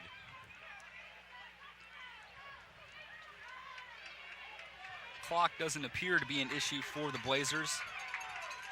The clock will stop on a first down. Blazers can still theoretically get 2 first downs at the 15-yard line and the 5-yard line. And they also have 2 timeouts. North Alabama crowd rises to its feet, trying to make some noise and distract the Blazer offense. 3 wide receivers to the far side. Zach Parker on the near side for the Blazers. Ronnie Nelson in the backfield. Copeland, plenty of time, looks for Parker. Parker's one-on-one, and he falls down. And there's the flag. Definite pass interference. He was pushed at the chest down by the defender. Penalty's going to call to number 25, Anton Bowen. Pretty good defensive back. Was mismatched with the big tight end Zach Parker, who plays the receiver position here in the spread offense. The referee, or the official nearest the play, signaled that the ball was over Parker's head and was uncatchable. It was a referee farther away that threw the flag, and now they are going to pick up the flag. A very strange play for the official that's not nearest the play to throw it, a flag on pass interference. Of course, all the North Alabama sideline is saying it's over his head, it's over his head. And there was definite contact where there shouldn't have been contact. Whether or not that's a pass interference call, but it was beyond the 10-yard bumping zone. That brings up 3rd down and 5 for the Blazers. They are tied at 10. Copeland looking. He has Rayam wide open. The pass is a little too far in front, and Rayam, a North Alabama transfer, cannot haul in the pass that would have given the Blazers a first down. It was thrown out of his reach, but Copeland had more time to make that play than he thought. Ram was all by himself. Could have thrown a better pass there. Now the field goal unit will come on, and Zach Williams will try for a lofty field goal.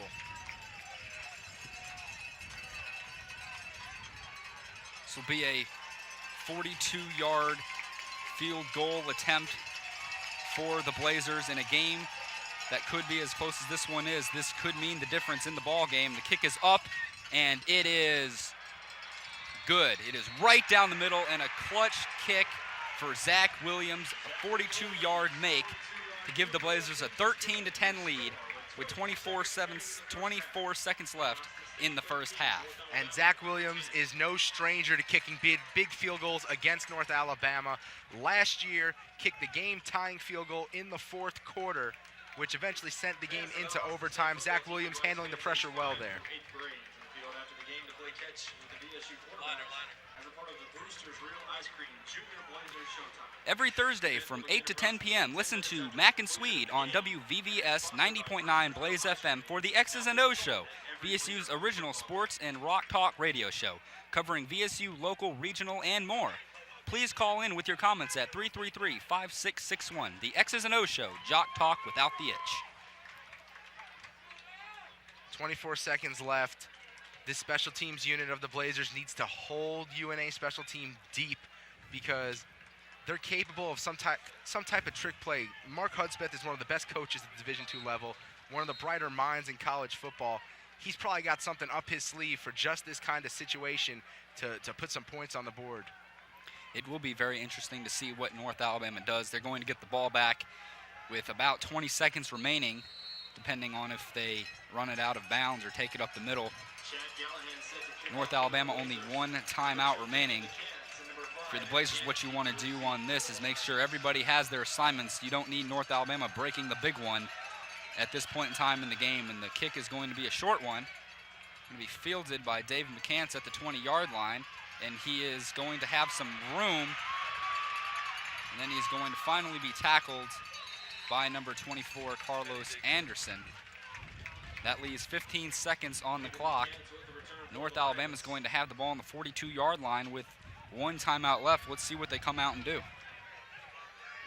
McCants received the kickoff. Kenneth Hale could not get to him. Sean Harris trying to get him in pursuit. Larry Dean in pursuit. Everyone going after him.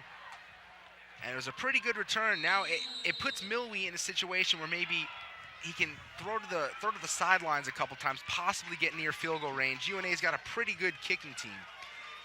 North Alabama's not taking a knee. Milwee's going to come out and see if he hands the ball off. No, he's going to throw it, so North Alabama's trying for something. He's looking deep for Jamal Campbell. Sherrod Reynolds makes the interception, and let's see what he can do on this return. He's got some room down the right side. Goes Reynolds feeling out of his blocks, and he is finally taken down at the 30-yard line. There are 2 seconds left on the clock, so the Blazers will have a chance for one more play. What a play by the All-American. He read Milwee from the second it started. He knew where he was going with the ball. This is a huge game-changing play right here if the Blazers can score with 2 seconds left. Milwee heaves one deep. Would have put UNA in good field positioning. Looking for number 3, Jomo Campbell, and Sherrod Reynolds with the huge play, the All-American with a great return. Look at the blocks here. Roger King, Sean Harris on either side of him. Big block picked up by, I believe, Mike Cullen. Mike Cullen, the linebacker, set a big block, and now there's 2 seconds left. Zach Williams could probably kick one from this distance again. If the Blazers attempt this field goal, it will be 46 yards. 2 seconds left on the clock. The Blazers have one timeout. They just used one to think it over. UNA has one more left as well. They could use it to ice Zach Williams. Join Skip Gildersleeve for your dose of nostalgia on Blaze FM's Lest We Forget. Skip presents the greatest Halloween party band ever with the 10th annual Oingo Boingo Festival on October 28th. It's a dead man's party at 333-5661.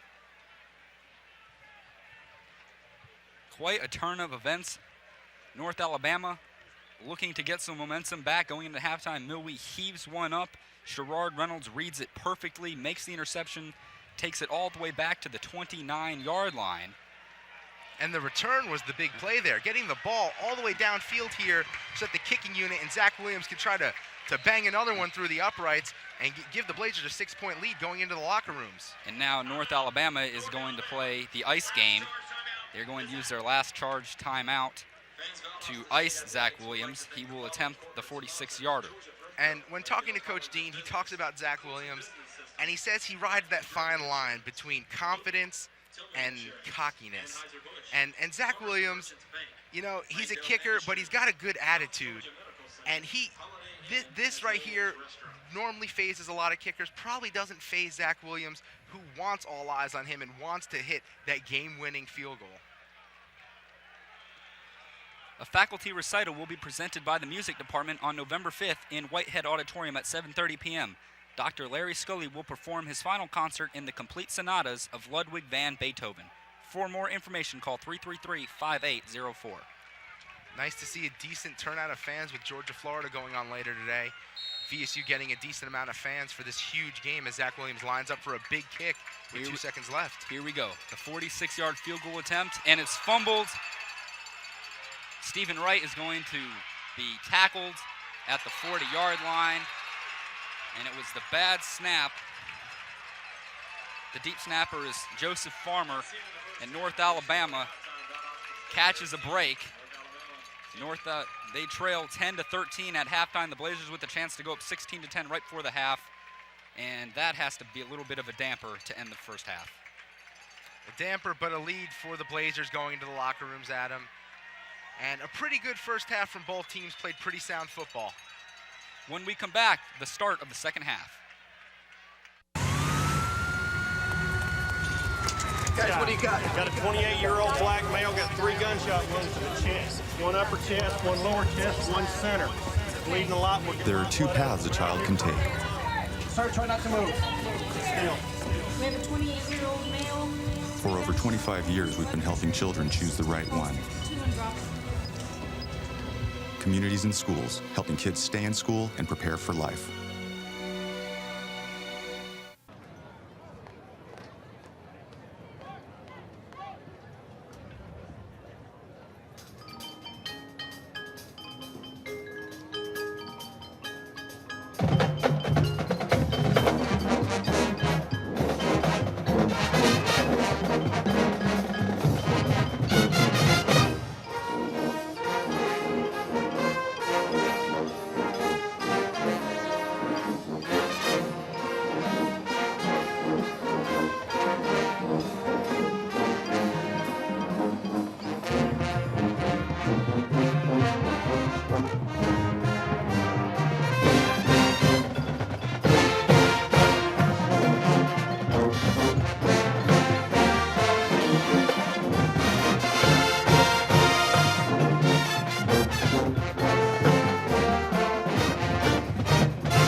Valdosta State University Small Business Development Center provides consulting, seminars, and research to entrepreneurs.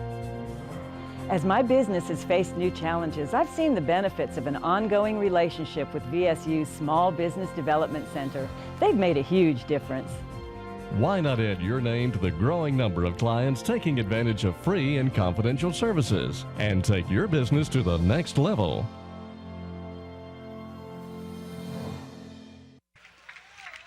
Welcome back to VSU-TV's presentation of today's football game between the Valdosta State Blazers and the North Alabama Lions. Adam MacDonald alongside Dustin Swedelson. Dustin, it's been a good one today. The Blazers lead this one 13-10 going into the second half. Yeah, and it's been the rushing attack for the Blazers doing the dirty work. Michael Terry averaging 9 yards a carry, 8 carries for 72 yards with one 21-yard run. Rayshawn Robinson, 6 carries for 30 yards, and Willie Copeland running the ball, 4 carries for 24 yards and that one-yard QB keeper touchdown. Chad Gallahan to kick off. David McCants will take it at the 12-yard line, and he will fall down at the 26. And that is where North Alabama will start its next drive. The last time this Lions offense was on the field, they tried to make a big play at the end of the first half. Milwaukee's long pass to Jomal Campbell was picked off by Sherrard Reynolds, and that set up Zach Williams' field goal attempt, which never got off the ground on a botched snap. A.J. Milwaukie, as we said in the opener, doesn't make very many mistakes. Made one mistake there, but he's been pretty efficient since that. Oh, before that actually, 7 for 10, 1 interception, 1 touchdown, 1 69-yard bomb ski. Milwaukie takes the ball himself, out of the reach of Michael Cullen, and Maurice Leggett finally gets him in a flag, and they are going to penalize the Blazers for dragging A.J. Milwaukie down when he was already out of bounds. That is one of what is several personal fouls for VSU today. It might be. It was a face mask. Really? No personal foul face mask. Just the incidental. That will move North Alabama up to the 33-yard line.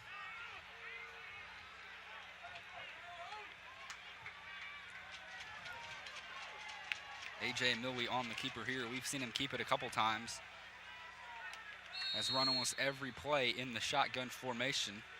First down and 4 for the Lions. Be a first down. 4 to go for North Alabama. Milwaukie looking deep, doesn't find anything. He is finally brought down by William Montford. Short of the first down marker, but Milwaukee's smart there, keeping it himself. Dropped back, had no one to go to, kept it himself, and was able to pick up the first down as they're announcing now. So North Alabama comes out on its first drive and gets a penalty and a couple rushes, and they have the first down. Milwaukee's pass to Ed Gant is taken, and he's brought out of bounds by William Montford for a 4-yard gain. It will be interesting to see how the Blazers come out in the second half. As you see Milwaukie here, find his receiver number 5, Ed Grant. Grant, just a junior from Fort Myers, Florida, was brought down, picking up a few yards on the play by William Montford. But in that Delta State loss, in the second half, the Blazers came out less fired up. The fans were less fired up, and the fans were leaving. Let's see how the Blazers react now in the second half to another top-notch team. Second down and 5 for the Lions on their own 42-yard lines. They trail by 3. We are just underway in the third quarter. Milwaukie going deep for McCants. It's out of bounds over his head. That will bring up third down. Milwaukie likes to throw the ball to either sideline, lofting it up for his receivers to use their athleticism to make the plays. There, Leggett in the way of McCants to attempt at making the play. And now it brings up third down and 5 on the 42-yard line. Here comes a big play for the Blazer defense, trying to stop this opening drive in the second half by North Alabama. The Blazers come with the blitz, and the pass will be caught. It'll be very close to a first down. Let's see where they spot this one. Number 24, Jason Messing with the reception. He's out of Knoxville, Tennessee. It'll be interesting to see where this one is spotted. I don't know if it's a first down or not. I can't really tell from the spot right now. Looks like they're going to say 4th down, and it is. Here come 2 tight ends for North Alabama. The personnel they have in there right now, it looks like they're going for it. I think Milwie's going to keep it himself and try to fall forward. Only 2 wide receivers. Milwie is the quarterback. And Kantz is the running back. I think Milwie's going to try to draw the defenders deep. 4th and inches, and it's going to be stopped short, it appears. Where they're marking it now, he is short. They might have to come out and measure this thing. It's close. He stopped short. They're thinking about measuring. North Alabama's offense is trotting off the field, as you see on the replay.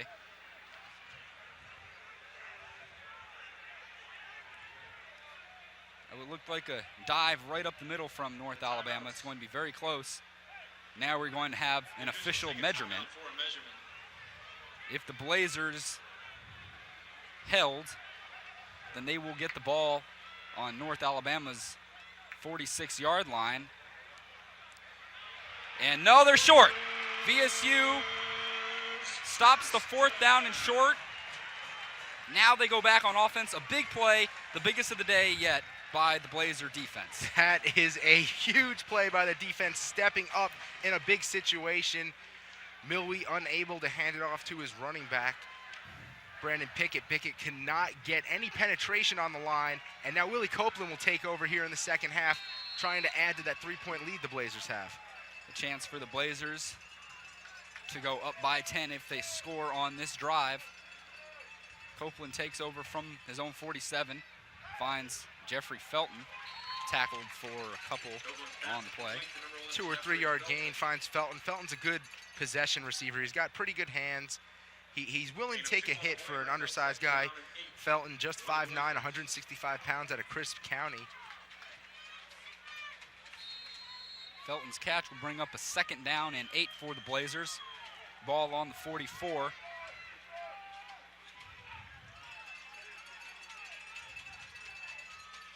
Copeland hands off to Rayshawn Robinson, and he is taken down at the 40-yard line. And this is what the Blazers have been doing all day. They're willing to use all 3 downs to pick up their 1st down and slowly move the ball downfield. So many times this season we've seen the Blazers try to go for the home run or just make errant passes when it's not needed. They're very in control right now. The running game is looking good. Terry and Robinson carrying the load. And Copeland's been pretty efficient so far. Big play for the Blazer offense. They have a 3rd down and 4. They are at the 40 of North Alabama, trying to extend this drive after North Alabama turned it over on downs just a minute ago. Copeland throws to Cedric Jones, wide open, and Cedric's got some running room. He goes to the outside. He's at the 20, and he's finally pushed out of bounds at the 19-yard line. That's good enough for a Blazer 1st down. Remember the name, remember the numbers. Cedric Jones will go down as one of the greatest players in the history of Valdosta State football, doing what he does best here, picking up a short pass from his quarterback and taking it a long way towards the end zone. Number 8, the 2006 Gulf South Conference Freshman of the Year, probably the most dynamic player the Blazers have had in a long time. 22-yard pass and catch between Willie Copeland and Cedric Jones will give the Blazers a 1st down at the 19-yard line. Willie Copeland giving the signals to the receivers on the far side of the field. His pass is lobbed to the end zone. It is caught, but it is out of bounds. What? Josh Ram catches what a play. it, but it's out of bounds. That was so close, Adam. Josh Ram. I know Josh Ram wants to score a touchdown. This is his former team. He's got a bunch of friends on this team still. And you know he wants to make a name for himself against his old team after transferring to Valdosta State, a rival. North Alabama has just been given its 1st sideline warning. If they do it again, it's going to be a 15-yard personal foul or unsportsmanlike conduct. Josh Ram remains in the game. He's been thrown to twice today. He bobbled one and dropped it on one that wasn't really in his reach, and he just caught that ball that would have been a touchdown out of bounds. Good job by Willie Copeland, though, on that play to throw it to where only his receiver could catch it. will bring up second down, 10 to go. The Blazers have it on the 18-yard line. Copeland looking over the middle. Now he finds Raham. Raham is tackled down at the 12. Got hit pretty hard there by two of his former teammates. Josh Raham's got a lot of speed. He's still kind of getting used to the way things go here in the spread offense. Copeland found him there over the middle wide open, and he took a pretty good lick from two pretty good linebackers. Big third down for the Blazers. Willie Copeland in the shotgun position. The offensive line has done an awesome job keeping North Alabama out of Willie Copeland's face. Let's see if they give him enough time here. There's a flag. It appears to be offside. It's a touchdown. Clay Calloway. What a play. Clay Calloway making up for his personal foul earlier in the game. He gives the Blazers 6, and he caught that one in traffic. What a catch by Clay Calloway there. One of these receivers that Willie Copeland has other than Cedric Jones to go to. They don't get a lot of receptions, but they make them count. Copeland drops back here, lofts it up for Calloway. Look at the pinpoint pass here in between two defenders. Calloway hangs onto it and falls into the end zone.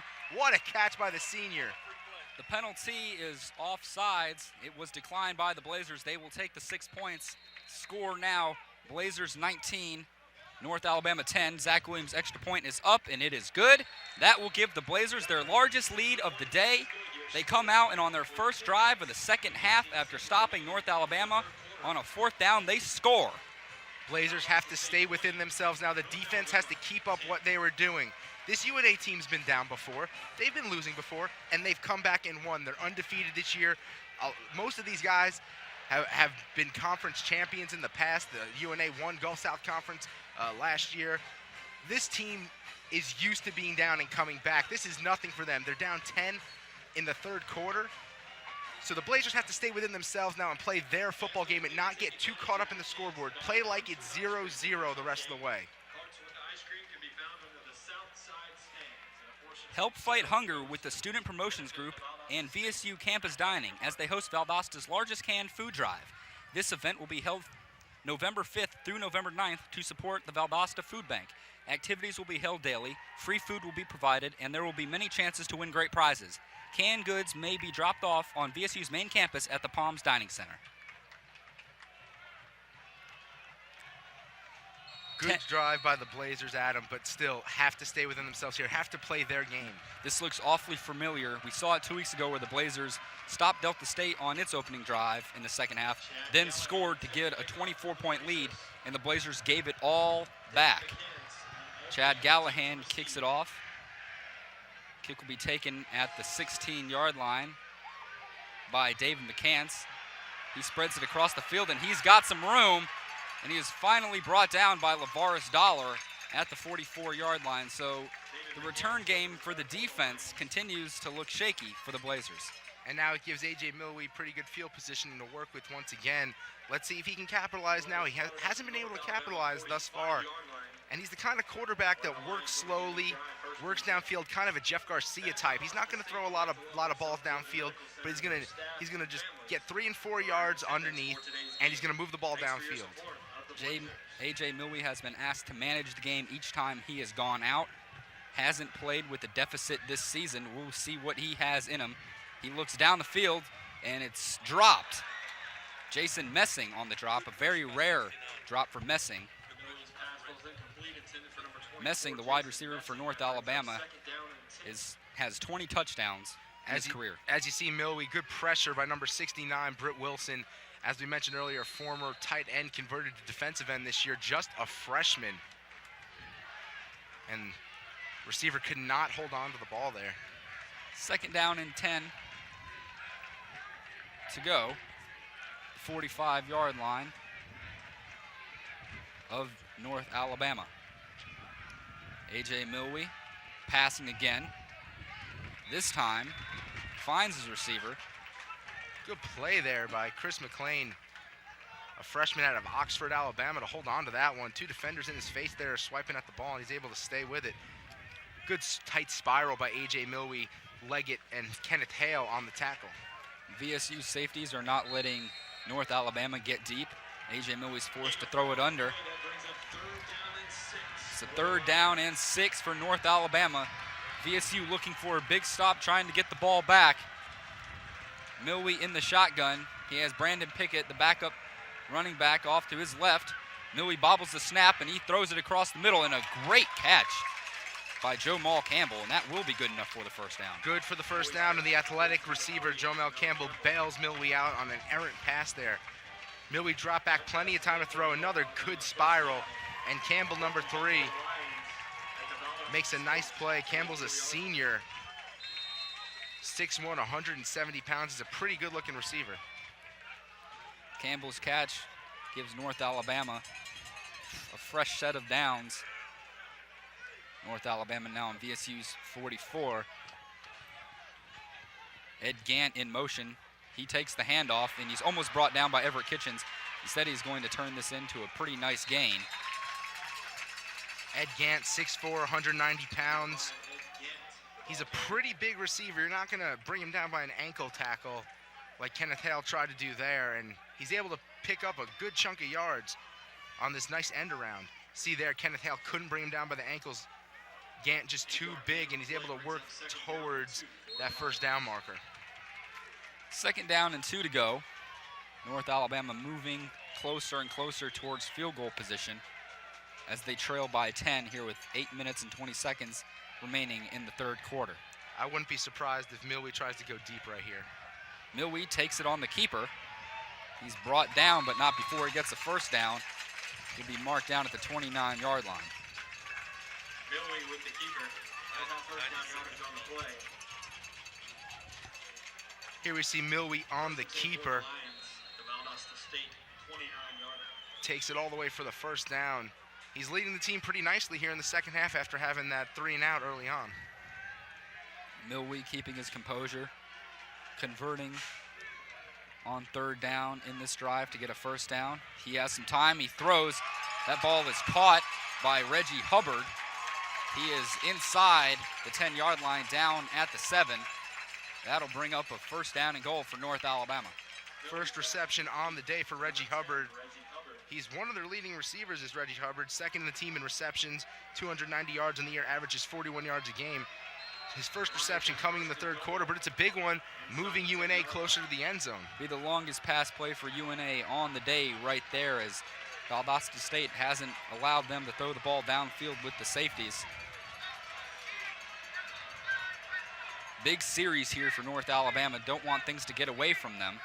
As the handoff goes to Brandon Pickett, and he's going to get a touchdown. That was an impressive play and an impressive drive by North Alabama. They answered the Blazers' call. And that was the same complacent defense we saw 2 weeks ago when Delta State started their comeback, as we see the nice run by number 29, Brandon Pickett, freshman out of Prattville, Alabama, scoring, making it 16-4, but this defense needs to be a lot more aggressive as they were in the first half, and the fans are not into it. The players aren't as energetic as they were as the extra point sails through. Substitution infraction, number 56 on the defense. There's going to be a penalty on the Blazers as there was a substitution infraction on Gerald Davis. But you mentioned earlier, Dustin, that VSU had to put the pedal to the metal on defense and could not allow North Alabama to get back in like they allowed Delta State 2 weeks ago. And just like that, North Alabama, in a quick drive, puts up 7. They have to stay aggressive. They were so aggressive in the first half, coming with the blitzes, the linebackers coming and hiding and sneaking up and faking that they're dropping into coverage and bringing the blitz. And right there, that entire drive, they were kind of on their heels, and UNA was dictating the pace of the game. Stan Sense is trying to figure out what North Alabama coach Mark Hudspeth wants to do. And now the Blazer fans are getting a little antsy. Hudspeth gives the sign that he wants to decline. And it, in fact, is declined. Now there will be a re-kick. And that crazy formation is back.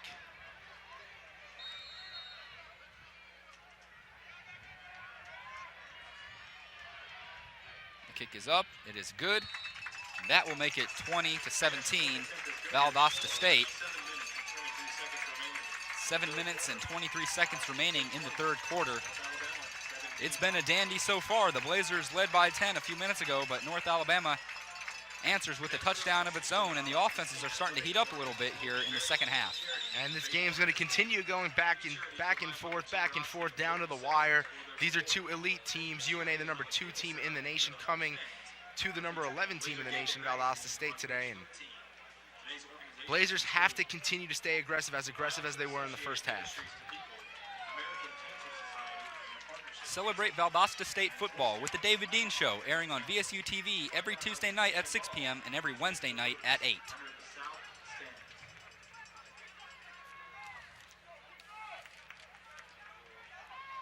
North Alabama comes into this game leading the all-time series with 15 wins to 11 losses and 1 tie. These two teams have met every year since VSU started football in 1982. We talk about close games between these two. North Alabama in its history played 9 playoff games, 3 against Valdosta State, including the regular season affair last year. And in 05, we all remember what happened in the playoffs with North Alabama knocking Valdosta State out of the 05 playoffs, canceling any threat of a defense of the 2004 national championship. The last time North Alabama lost a road game was here 2 years ago in the regular season, as the ball is kicked off, and it will be out of bounds, and there comes the flag. This will give VSU excellent field position. And let's see if the Blazers continue to use the running game to set up the passing game. As Michael Terry says, that straight pound game they use of just running in between the tackles, making contact, doling out the punishment, and then setting up for those screens across the field and all those slant routes the Blazers like to run. Ball is marked at the 35-yard lines. Maybe with Cedric Jones back there, you might want to actually, if you're the Blazers, have him field it after what he's been able to do this game and what he's been able to do his entire VSU career. And there's that crazy formation again. Ram in front of Callaway, who's in front of Jones. We've seen it from both teams today. Very odd. Could open things up for a screen right here to Jones, his favorite play. Copeland instead will hand off to Michael Terry, and boy, that will be going nowhere. Michael Terry able to stay on his feet. And that delay play is just not working anymore. They're going to have to find another way to get the ball in the hands of Michael Terry, because every time UNA has sniffed it out and they have pushed him back. North Alabama's defense seems to have a little juice in it after their offense was able to get them back into the game. Blazers don't look as confident as they did in the first half and as they did on that first drive in the second half. 2nd down and 10 to go, ball on the 35-yard line. Blazers looking to get the momentum back, give their defense a little bit of a rest. Play clock down to 3. Michael Terry on the carry again. This time, he gets 7 yards. That'll bring up a 3rd down and short situation. Terry on the handoff from Copeland, goes right up the gut, drags number 52 with him. That's Michael Johnson, the sophomore all-conference linebacker for the Lions, and the UNA fans are starting to make some noise at him. And the Blazers are going under center in the I formation. Scott Palmer, a terrific blocking fullback. Right behind Willie Copeland, Michael Terry right behind him. The Blazers have 3 yards to go for the first down. The Blazers have lined up in this formation before, and it will not work, as that is number 44, Vince Carey, on the stop. He came off his block, hit Michael Terry right up under the chin, and now North Alabama fans are getting a little excited as they are right back in it. This looks all too familiar. This looks exactly like 2 weeks ago. Blazers go into the locker room with a lead, come back out, and don't look like the same team they did in the first half. Blazers look complacent, they look calm. UNA looks fired up and hungry and ready to send a message. Stephen Wright is on to punt now. Jason Messing back to receive. Messing calls for the fair catch, and it is down at the 29-yard line by the Blazers. I want to see some fire. I want to see some passion from this Blazer defense. They were so hungry in the first half. I'd hate to see them lose this lead here in the second half. I want to see William Monfort and Mike Cullen, those two emotional linebackers that we talked about in the pregame, step up and make some noise and get everyone motivated. Right now, the crowd's not in it. The players don't look like they're in it. and something needs to be done here to change that. Now the Blazers got a 10-point lead, and the defense came out, and they just looked like they had settled. Didn't put the pedal to the metal, so to speak, and now it's a 7-point game, and that ball will be caught, and it will be taken for a large gain by number 19. That's Rocky Coleman, finally brought down by Kenneth Hale. And just like that, North Alabama's almost in field goal position. UNA made some great adjustments in the locker room, apparently. As you see, Milwee right here with a nice pass to Rocky Coleman, who picks up the first down and then some. And it looks like UNA's starting to pick apart this Blazers swarm defense. And they're starting to pick up the pace as David McCanns takes that carry, and he's not brought down by Greg Petty, who had him one-on-one. Finally brought down after a 6-yard gain. And there are two Blazers down on the field. It's the Joneses, DeMario Jones and Joel Jones, and both are in a lot of pain. Good run on the play by McCants. Rolls off of Greg Petty's tackle. Britt Wilson wraps him up so that other Blazers can come over and help, but the two Joneses are down and they're hurt. And we'll be right back on VSU-TV after this. Welcome to Valdosta State University. Beautiful, isn't it? Are you upset about pesticides in your food, crude oil in your oceans, littering in our streets, clear-cutting of national forests, the killing of dolphins and sea turtles, destruction of wetlands? Now's the time to join Students Against Violating the Environment. SAVE helps by raising awareness among the student and faculty body about environmental issues on campus, in the community, and around the world. It's easy to make a difference. Simply call this number and join SAVE. Think globally, act locally. Welcome back to Bazemore-Hyder Stadium for the North Alabama Valdosta State game. Joel Jones and DeMario Jones both shaken up on the play. Joel Jones limped off, looked like a knee or ankle. DeMario Jones looked like he was just shaken up a little bit. 2nd down and 4 for North Alabama. They are driving. They trail by 3. There's the screen. Rocky Coleman is taken out of bounds at the 29. That's good enough for a North Alabama 1st down. And it seems like UNA has VSU just where they want them. They're able to dictate what they do. As you see, another screen to Rocky Coleman. Picks up another 1st down. And A.J. Milwee's managing the game pretty nicely, as we said he would do. A.J. Milwee asked by North Alabama to lead this comeback down by 10 just a few minutes ago in this 3rd quarter. My, oh my, how fast a football game can change. We saw it 2 weeks ago against Delta State. The Blazers blew a 24-0 lead and a 31-7 lead. Right now they're going down that route again, and the pass is incomplete. Forward pass by Milwee, dropped by Joe Maul Campbell. That will bring up 2nd down. Fans calling for maybe an unsportsmanlike conduct on Campbell there. They're looking for any flag at all. They don't care. Campbell threw the ball in the air after the play, unhappy that he couldn't hold on to it. And at this point in time, the Blazers really need something to go right for them. Maybe one play, maybe a flag, maybe a turnover. An Everett Kitchens hit or a Mike Cullen hit usually helps the momentum swing towards the Blazers side. That's what it's been all year long.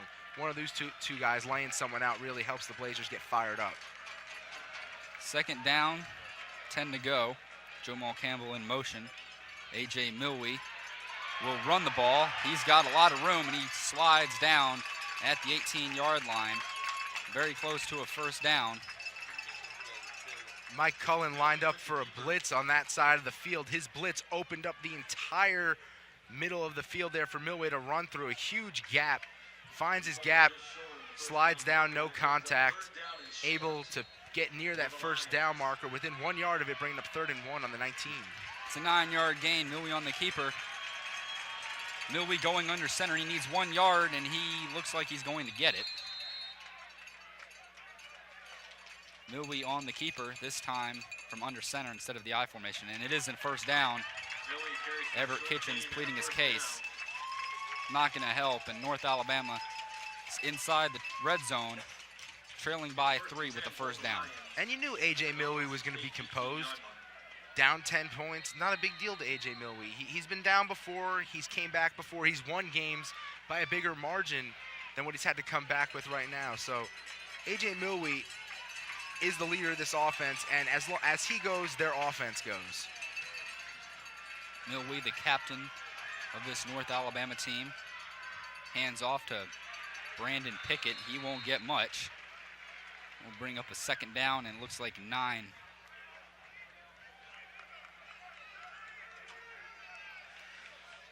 You see on the screen the Blazer defensive coaches trying to amp up their guys. They know they need a big stop here, don't want things to slip away from them. And there's the man they're trying to stop, A.J. Milwee. He's been having a pretty nice game so far with the exception of one errant pass to end the first half. Going back to that pass, it was just him trying to put some points on the board before the half. It wasn't his usual type of a play, so out of character for him, and it ended up in a mistake for him on his stat sheet. Second down and 9, and Milwee is going to use North Alabama's first timeout of the second half. Didn't like what he saw. Timeout, North Alabama. First charge timeout this half.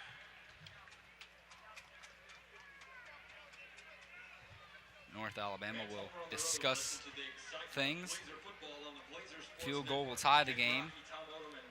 A touchdown will give North Alabama its first lead of the afternoon. North Alabama has trailed by 7, 4, 10 points in this game, and also by 3 points. I think Milwee's going to go to the run here on 2nd and 9. Let Pickett or McCants give him 2 or 3 yards on the play at the least, and then try to go to the air on 3rd down. That way, he goes to the air on 3rd down, can throw it away if he has nothing, and let the field goal unit come out and tie this game up at 20. Wildcat Tradition celebrates America's winningest high school football program. Join Coach Rick Tomberlin and host Monty Long every Thursday night at 8 p.m. on VSU-TV.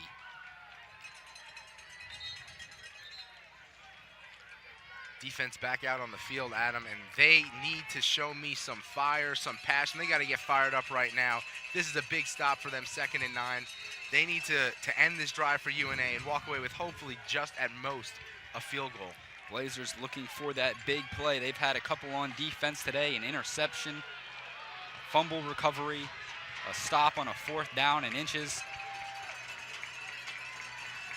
Can they answer the call again? Milwee is going to throw out to Brandon Pickett, and he's going to break a tackle, and he is going to go down at the 4-yard line.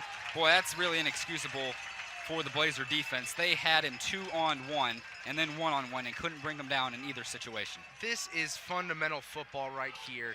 You have to make your tackles right here. Open field on the running back.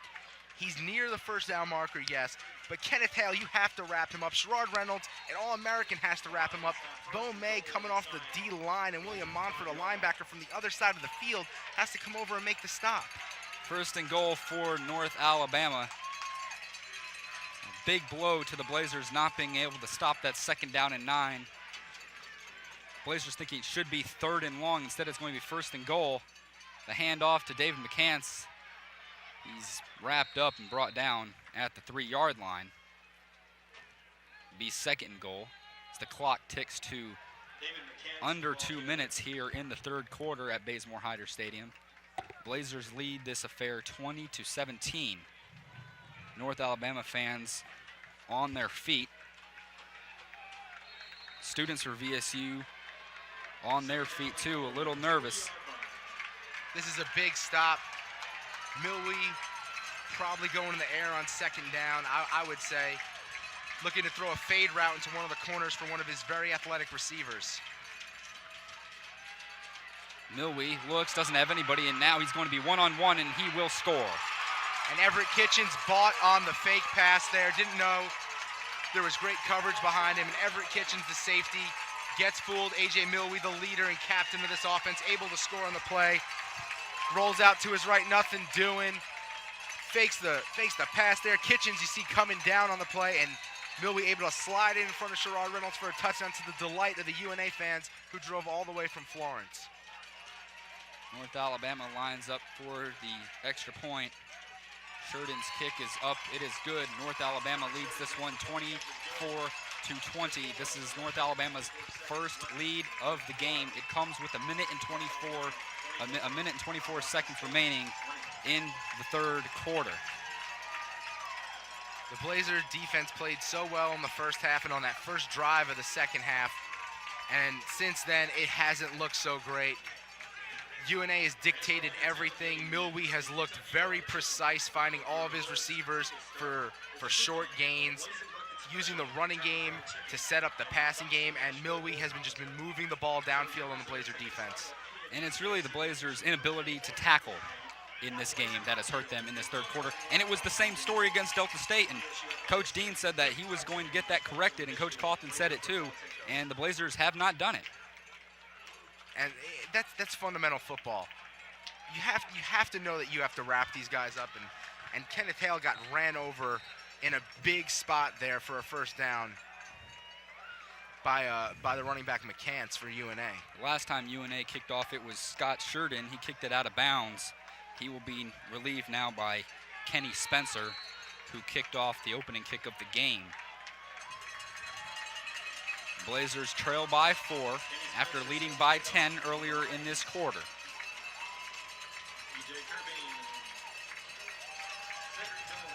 North Alabama, the second-ranked team in the country, showing us why. As P.J. Kerbeam fumbles this ball, and he is going to be brought down. He's going to have his knee placed down at the 14. And 2 weeks ago against Delta State, Dustin, VSU fumbled a kick return, but got it back, but it really didn't matter because they were rattled. And the same thing just happened here. So how does the offense come out now and answer this? They look rattled, and you know what? They have to go back to what they were doing in the first half. This offense at times this year has been predictable, and the thing was they were so unpredictable in the first half. You didn't know if they were running, if they were throwing, what kind of tricks David Dean was going to throw at you, and that's what I want to see out of this offense right now is they have to drive a long ways downfield from their own 14.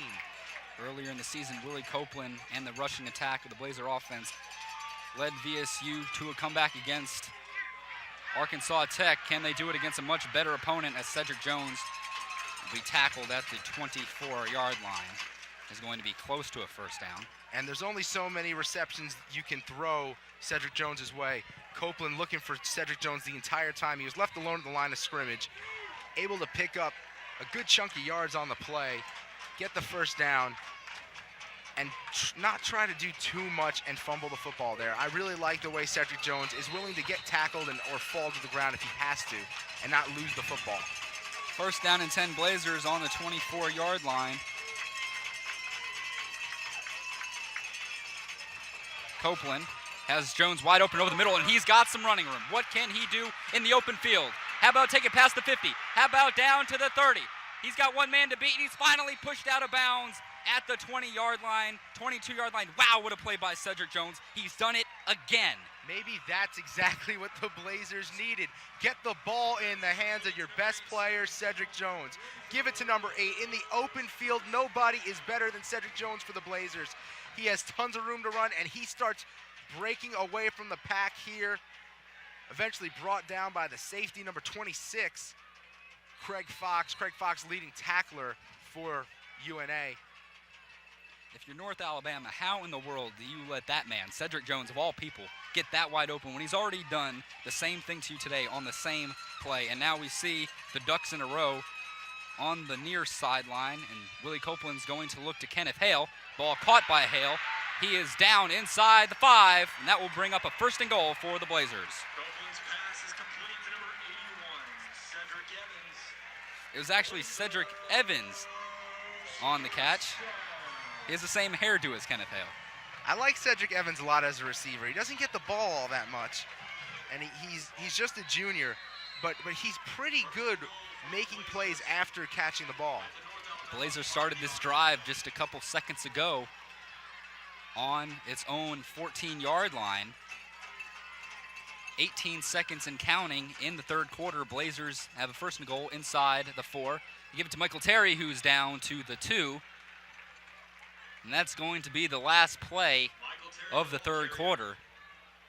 Michael Terry rushes to the 2.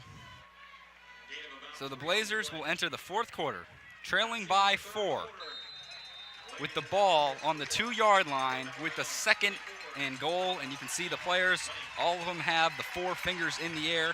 This has turned out to be another epic battle between these two storied teams. They've met every year. VSU has played football since 1982. North Alabama has a 13-game road winning streak on the line. We will see what happens when we come back on VSU-TV. A beautiful university. Under the palms and pines of South Georgia. Just above the Florida border. Halfway between Atlanta and Orlando. We are Valdosta State University. Outstanding academics, a showplace for the arts, and the home of champions. Vision, success, and you. Prepare for your world by coming to ours. Valdosta State University, building for our next century. We are back at Bazemore-Hyder Stadium. Blazers in the I formation looking for the go-ahead touchdown. The carry, give us to Michael Terry. He's stopped at the 1. And there's a flag down.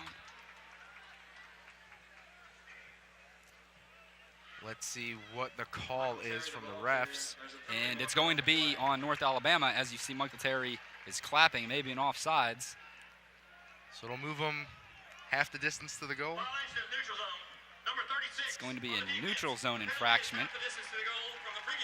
Tim Hunt, the left end. The Blazers will have another crack at it. They will have a first down. They'll probably go back to that same I formation with Scott Palmer lead blocking for Michael Terry, trying to open up a gap so that Terry can find his way into the end zone. Second down and goal, excuse me. I formation, Willie Copeland with the handoff to Michael Terry. Oh, he's hit hard. And that's not going to get it done. That was Michael Johnson, and he is pumped. That's why Michael Johnson's an all-conference player. That's what he does. And that was a heck of a lick Mike Terry took. That's textbook hitting. That's something that the Blazers have not been doing today, and that's something I'd like to see some of the Blazer linebackers doing. Saw it in the early goings, William Montfort with a couple big hits, but for the most part. Ball is backed up to the 2-yard line, and here it is. Third down. The Blazers need a touchdown. A field goal only gets them within 1. Willie Copeland back in the shotgun. Michael Terry still in the game. Copeland fakes the handoff, and he's going to roll out, and he's going to throw across his body. Clay Calloway is hit, and he drops it. Good play by the defender, though. Broken up by a couple different defensive backs there. Calloway couldn't hang on. He was hit by one defender. 2 defenders went for the ball and knocked it loose. And now the Blazers are probably going to have to settle for bringing this game to within 1 point. As you see, look, 2 nice plays, and Copeland staying out in the field, as is the rest of the offense. The Blazers are going for it. Play clock is at 18 seconds. The Blazers in the muddle huddle. Play clock down to 13-12. I don't know if the Blazers are going to get this off on time. Aggressive it is play fourth call. Down, 7 seconds on the play clock. 4, 3, and there's going to be a timeout called by Clay Calloway. He saw it. Willie Copeland did not. This is an aggressive play call by David Dean. Blazers take their first charged timeout of the half. It comes at a critical juncture in this game. 4th down and goal from the 2-yard line. Blazers down by 4. 14 minutes left to go in the 4th quarter. A field goal puts them within 1. It's not like there's 30 seconds to go in this game and they have to go for the touchdown, but they're opting to, or at least they appear that way. I'm all for being aggressive, and I was all for being aggressive early on when the Blazers were up. But now when you're down 4 and you can put this within 1 point, I say you trust your defense and you go for the field goal here. But David Dean's going to be aggressive. He told us he was going to be aggressive, and it's his style of football. He wants to go for the score, and he wants to go for the jugular, and if it works out, he's a hero. If it doesn't work out, he's going to be criticized for it. And if the Blazers line up to go for the touchdown, then they will not call a timeout and bring out Zach Williams because they just used a timeout. They don't want to have to use back-to-back timeouts, and here comes the offense, so they will go for it. 3 straight plays, they have not found the end zone from within the 2-yard line. Now, on a 4th play, they haven't even moved the ball, and they're going to try to take the lead here on 4th down. Let's see what Coach David Dean has in store. Willie Copeland, in what might be the biggest play of his career to this point, takes the low snap. He's rolling out. He's got nobody. He throws it back across to Zach Parker, who is stuffed. That will not get it done. North Alabama will take over at the 10-yard line. There was nobody open in the end zone. I do not agree with that play call at all. I don't understand how you can kick a field goal, bring the game to within 1 point. 1 point there. They'll say there was a missed block there or something. I'm sure that somebody missed an assignment, but it doesn't matter. You do not go for it in that situation. You have to kick the field goal. This is just like last year all over again against North Alabama. And you figure if you're going to go for it on 4th down when you need a touchdown, you have to throw the ball in the end zone. You cannot throw the ball to the 10-yard line and expect to go 10 yards. That ball has to be thrown to the end zone, and now North Alabama's back on the prowl. McCants takes the handoff for 4 yards. We should be looking at a 23-24 game with 13:43 remaining and UNA taking over. Instead, it's 20-24 with 13:37 remaining in the game. And, you know, that play is going to be run back over and over again if the Blazers somehow don't pull off the win here. What it also says is that you have no faith in your kicker to kick a big field goal from short distance. And I'm sure that's the last thing you want to happen in a close game and have your kicker lose confidence. Or you have no faith that your offense can drive down the field and score again. 2nd down and 8 to go. Air out of the stadium now. McCants takes it. Another missed tackle, and he's finally gang tackled near the 1st down. The Delta State debacle 2 weeks ago might have been a bigger lead blown, but this may be a bigger game blown by the Blazers. They had a big lead, 10 points, and they have just played poor football here in the second half. Just make a note about Julio.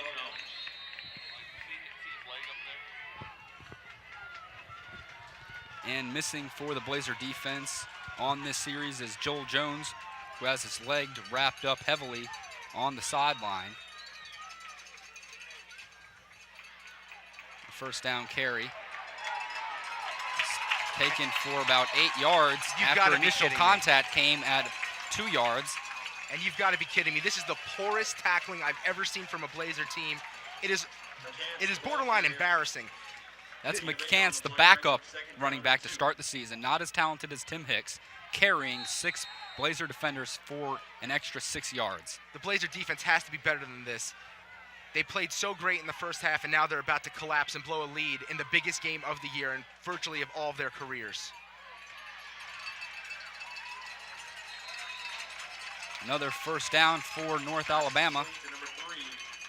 12 minutes and 8 seconds remaining in the 4th quarter. Blazers trail by 4. And you know, the fans are out of this game too. They're sitting there, they're quiet, they're not making any noise. And everyone knows that you want the fans to make noise when you're on defense. You want them to rattle the opposing offensive line and make it so that they can't hear any line changes, any audibles, anything.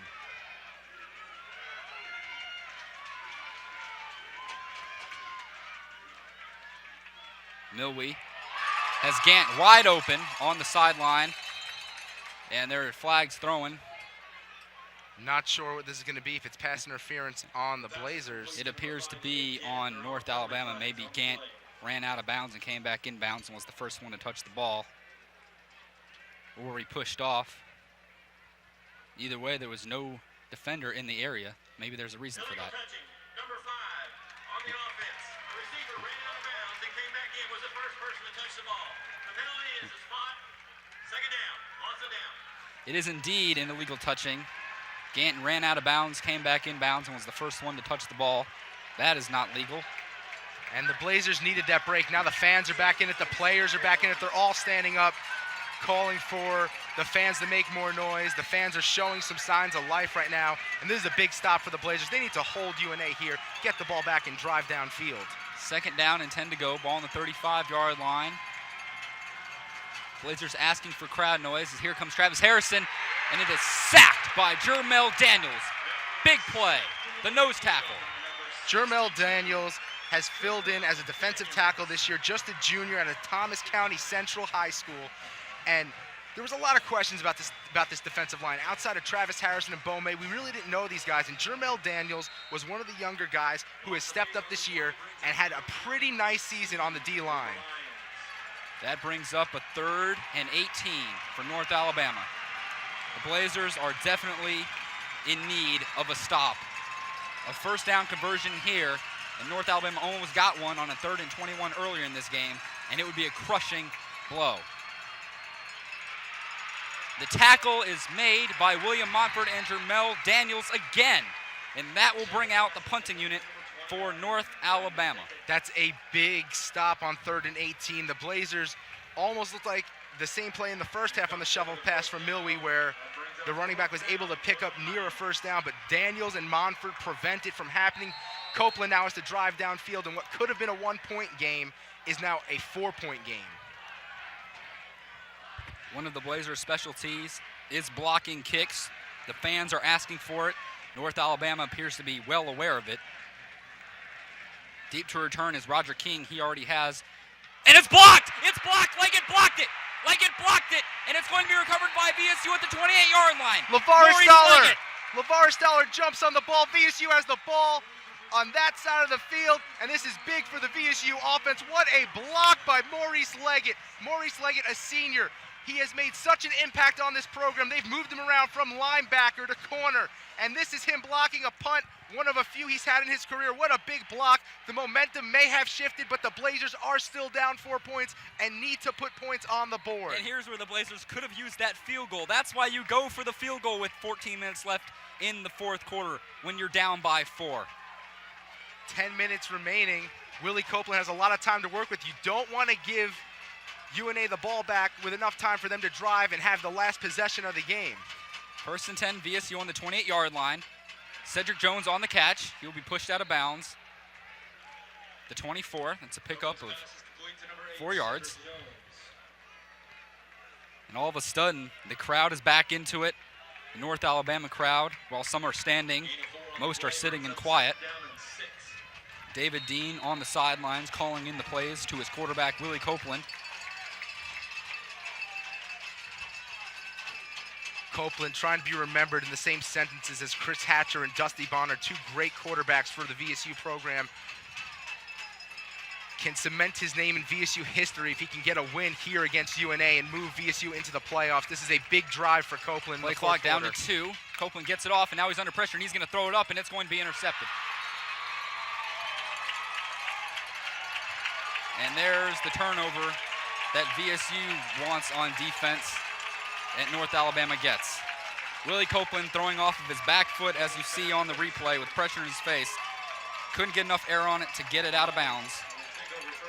And it's intercepted, and the momentum is gone again from the VSU sidelines and from the crowd. UNA takes over, 10 minutes to go in the game.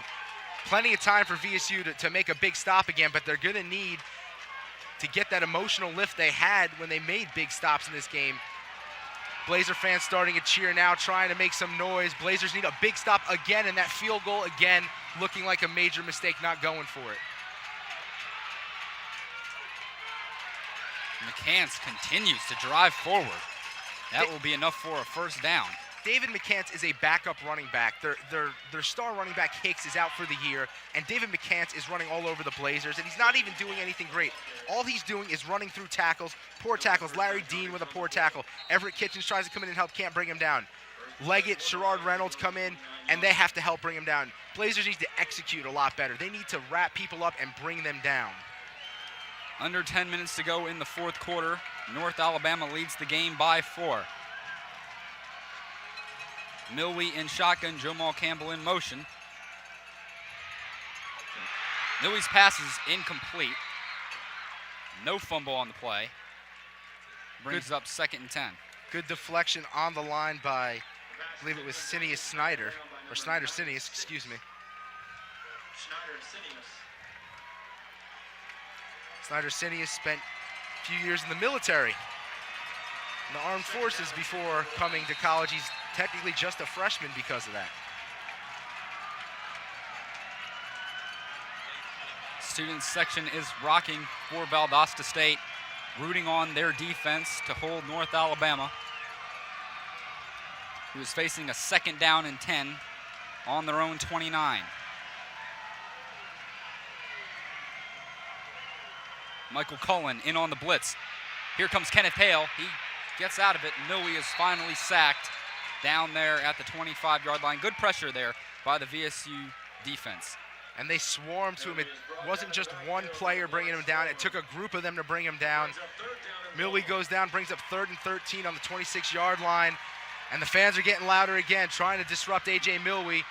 Blazer defense needs a stop here, and they need to give Willie Copeland another chance to come back and put a score on the board. Another 3rd and long for the Lions. They were unable to convert on 3rd and 18 in their last series.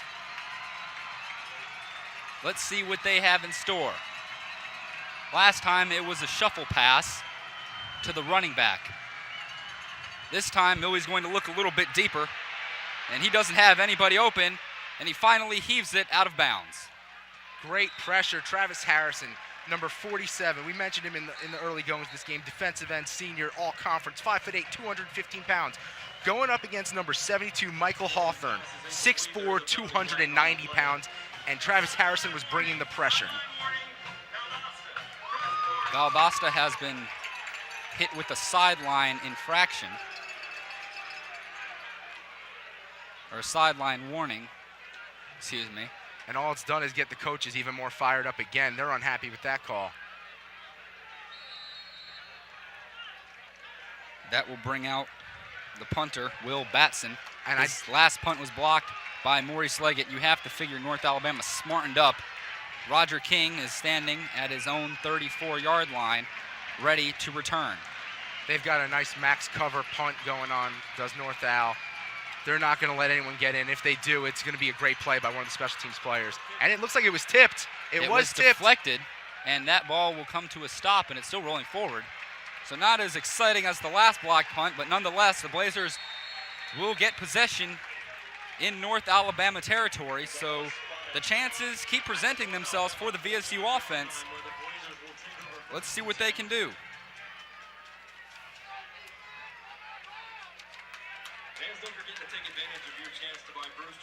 We would like to thank Chick-fil-A on St. Augustine Road for providing VSU-TV's crew with food for today's game. Thanks, Chick-fil-A. We said last drive was Willie Copeland's opportunity to etch his name in stone along the great Valdosta State quarterbacks by driving the team downfield into the end zone and getting win. Now he's got a little more field to work with, has to do a little bit more. Copeland with plenty of protection to Rayham. Rayham stutters. He's down at the 40-yard line. It's going to be a pickup of 8 yards. About 8 minutes left, Adam, and the Blazers really need to move the ball downfield and do it in a decent, timely progression. They need to eat up some clock, but they also don't want to leave too much clock left for A.J. Milwee to call it a comeback. Both these teams, the defenses especially this quarter, leaving it all on the field. There's a low pass, Cedric Evans. It's going to be a 2-yard carry, or a 2-yard catch, excuse me. It's going to be very close to the first down. And what it's happened? Going to be short. What happened to that running game of the Blazers that looked so great in the first half? Here in the second half, they've almost abandoned it completely. They've been playing from behind lately. They've been going to the air. I know you're not supposed to be able to catch up on the ground, but there was plenty of time to do so. And while the running game hasn't worked near the end zone in the red zone, it has worked in the open field. 3rd down and 1 for the Blazers. Ronnie Nelson is the running back. Ball on the 39-yard line. Blazers looking to convert. Willie Copeland trying to draw the defense off sides with his play calling. Play clock is at 8 seconds. Down to 5. There's the handoff, and he didn't get it. Ronnie Nelson did not get the first down. He lost a yard, and that's going to bring up a 4th down and 2 situation. And the question is, what will the Blazers do here? Offense looks like it's staying out on the field. It's not coming off. And again, 4th and 2, have to go for it. And that field goal looks even worse before, because while this is out of field goal range, it would still bring up the VSU closer to another score and possibly a win. 4th down, 2 to go on the 40-yard line of North Alabama. North Alabama gets good pressure. It's caught by Clay Calloway. First down, he's still running, and he's pushed out at the 25-yard line. Clay Calloway with the big 4th down conversion. You know, Clay Calloway has definitely made up for that one personal foul out in the first quarter, or first half, excuse me. Goes up, grabs the ball. Copeland with a nice, accurate pass to Calloway. And Calloway dives out of bounds, stopping the clock at 6 minutes, 33 seconds. 6.5 minutes remaining. The pass to Jones. He's got some room to run. He's out at the 20. Pass is complete to number 8, Cedric Jones. Where he's out at the 16. Clock is stopped. Jones was out of bounds. You talk about a must-score situation. This is as close to a must-score situation. They've come so close so many times in the last few minutes. They need to put it in the end zone here.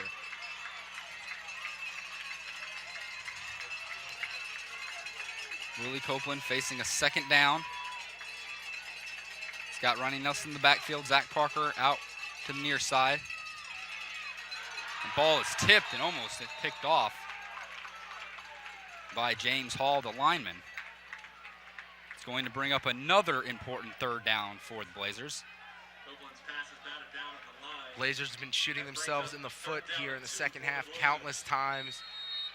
Get right near the end zone on fourth down. Call for the offense to stay out there. Don't elect to kick it. Keeping the score 20-24. It could be a 23-24 game right now with the Blazers looking to take a big lead. Third down and 2. Copeland looking for Felton. It's caught at the 5.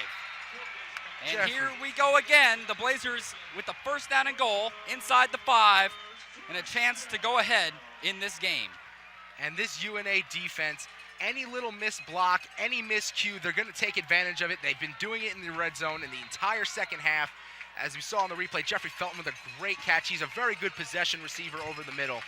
Michael Terry, VSU's main rusher, back in the game. VSU has not rushed the ball since he was stuffed on a second and goal at the 2. They hand it off to him now, and he's going to take it for a touchdown. He's in. He's in, and the Blazers are back on top. Michael Terry with a big-time touchdown run. And you know, you pound it, you pound it, you pound it. Eventually, it's going to work. Michael Terry keeps his feet moving.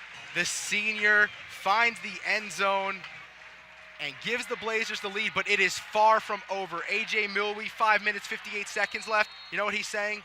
Bring it. Zach Williams on to attempt the extra point to make it a 3-point game. It's nearly blocked, but it is good.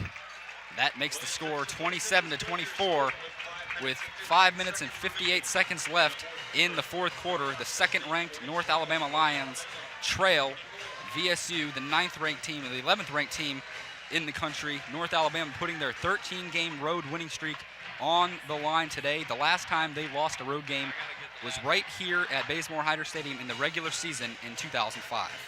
And I hate to keep going back to the same point, but that field goal is kicked on that 4th and 2 situation, and we're looking at a 30-24 lead, and a field goal for UNA doesn't tie it. Right now, a field goal ties it with the score at 27-24, under 6 minutes remaining. Blazer defense got to continue to step up like they've been doing. The music department presents the Valdosta Symphony Orchestra performing choral classics. VSU choirs and the VSO will be led by conductor Paul Neal on Saturday, November 17th in Whitehead Auditorium at 8 p.m. For ticket information, please call 333-2150. Chad Gallahan has had a couple of short kicks today. Blazers need him to boot a big one here. Blazer defense on the kicks has been shaky the past 3 games. For North Alabama, David McCants and Ed Gant are back to return. Both capable of running this one back. Gallahan gives this one a boot. It will be fielded by Gant at the 15. And Gant will go nowhere. Down at the 27-yard line. Big play by Carlos Anderson. Time to see how fired up this defense is going to be. They look pretty fired up. Sherrard Reynolds came out pretty fired up. Everett Kitchens fired up. And William Montfort and Mike Cullen continue to call for the fans. They want Bazemore-Hyder Stadium support here. They want the fans to be the 12th man, and it just got very loud at Bazemore-Hyder Stadium. VSU playing with the lead again. The lead for VSU evaporated midway through the third quarter. They have it back now. The defense has done a great job the past 2 drives, forcing 3rd and longs. They blocked the punt. Let's see what they have in store now. And Milwee's pass is going to be caught. It's going to be taken out of bounds by a slew of Blazer players, including William Montfort and Mike Cullen. Those two play at another level. They play with a 7th gear. They don't even play with a 6th gear. They are so emotional. They continue to call for the fans. They want more noise. They want it to get louder here. They want to confuse Milwee, but Milwee usually isn't rattled. He's always composed. He is probably the most calm cool-headed quarterback you will find in the GSC. There's a lot of excitement in this stadium right now. The fans for VSU are on their feet. Everybody for North Alabama on the sidelines is sitting down. Millie's handoff to McHanson. He's wrapped up. William Montford again. If William Montford doesn't want to go to the playoffs worse than anyone else, I don't know.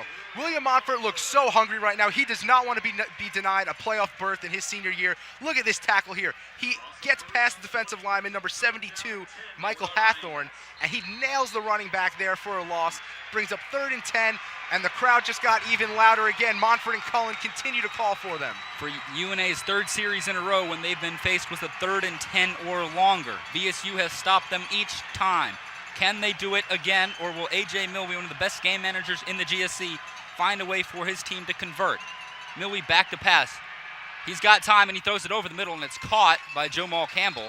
It's going to be very close to the first down. They're probably gonna have to come out and measure this, Adam.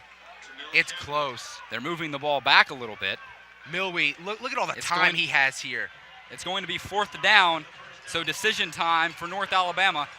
4 minutes and 40 seconds left. They are on their own 37-yard line. They need a field goal to tie, a touchdown to take the lead. A punt will give the VSU the ball back with a chance to kill some time.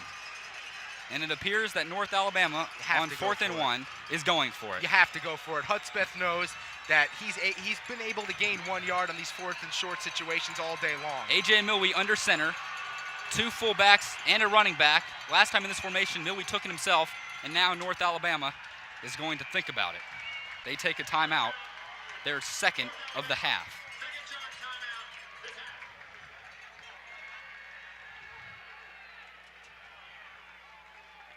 Every Thursday from 8 to 10 p.m., listen to Mac and Sweet on WVVS 90.9 Blaze FM for the X's and O's show, VSU's original sports and rock talk show, covering VSU, local, regional, and more. Please call in with your comments at 333-5661. The X's and O's show, the jock talk without the itch.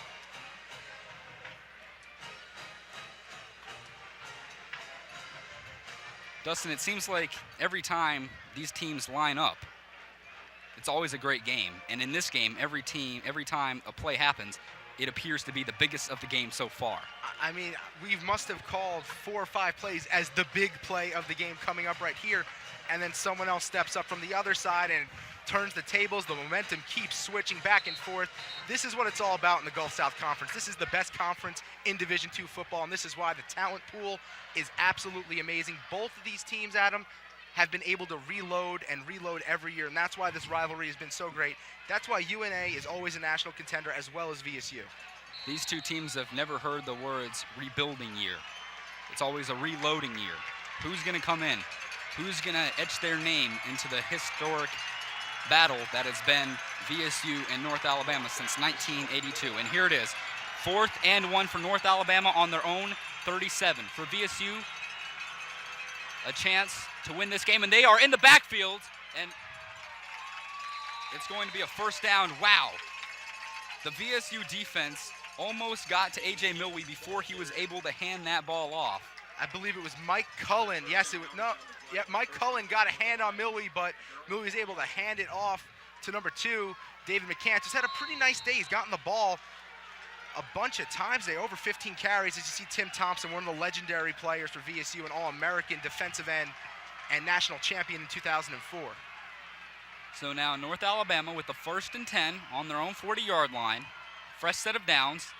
Milwee keeps it himself, and he will be brought down at the 45 by Maurice Leggett. Again, another play fake there. Fake the handoff to number 29, Brandon Pickett. And Milwee keeps it himself. Throws a lot of people off guard here. Josh Brown, I know, bid on the play, went after Pickett. And Maurice Leggett, the cornerback, has to bring down Milwee, bringing up 2nd down. North Alabama is 26 yards from VSU's 30-yard line. That would make it a 47-yard field goal to tie the game. A.J. Milwee has time, cannot find Jamal Campbell, who was open and had room to run, and he knew it. And Jamal Campbell had plenty of room in front of him to run if he turned to his left. William Montfort was the only defender near him, and that was behind him to his right if he had turned around and caught the ball. Blazers catch a break there, a rare mistake from Milwee late in the game. And here we go, another important third down. North Alabama capitalized on its last third down. And again, we'll say this right now, this is the biggest play of the game thus far. 3 minutes, 12 seconds remaining. VSU leads by 3. 6 yards to go for the first down for the Lions. They're going to try a wide receiver throw, and Jamal Campbell will not be able to throw, and he's sticked by William Montfort. What a tackle by William Montfort. You will never hear anyone criticize William Montfort's tackling as we've criticized other players today. William Montfort laid out Jamal Campbell on the trick play, trying to do a little Ben Roethlisberger, Antoine Randall L connection from the Pittsburgh Steelers championship year, and Campbell had nothing to work with. Look at this hit here by William Montfort. Tell me William Montfort doesn't want another national championship. With 2 minutes and 38 seconds to go and the clock ticking, North Alabama with one timeout has to go for it. It is 4th down and 9 on their own 41. If the Blazers get this ball back, they have a chance to salt this game away. Milwee with time, throws, and it's incomplete. Kenneth Hale with a big-time play as Milwee tried to find Jason Messing, one of the great North Alabama receivers of all time, for the first down. Blazers take over, first down on the 41-yard line. And Kenneth Hale has stepped up in the fourth quarter before making interception against Arkansas Tech. There he deflects the pass, knocks down the A.J. Milwee pass. 2 minutes, 20 seconds left remaining in this game, and the Blazers lead it by 3. They can start to run the clock out and try to sit on it towards the end and maybe walk away with a win against UNA at home. North Alabama has one timeout left. That means they can stop the clock one time. Michael Terry is in the game at running back for the Blazers. You figure he's going to get the ball each time. Let's see what happens. Willie Copeland's going to call a timeout.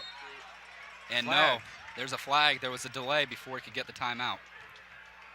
And that's just not paying attention to your situation right there. You have to know what's going on in front of you, and all that does is help UNA out right now. That's all that does. A big mistake for the Blazers. They were going to run the ball on 1st and 10, most likely 2nd and 10.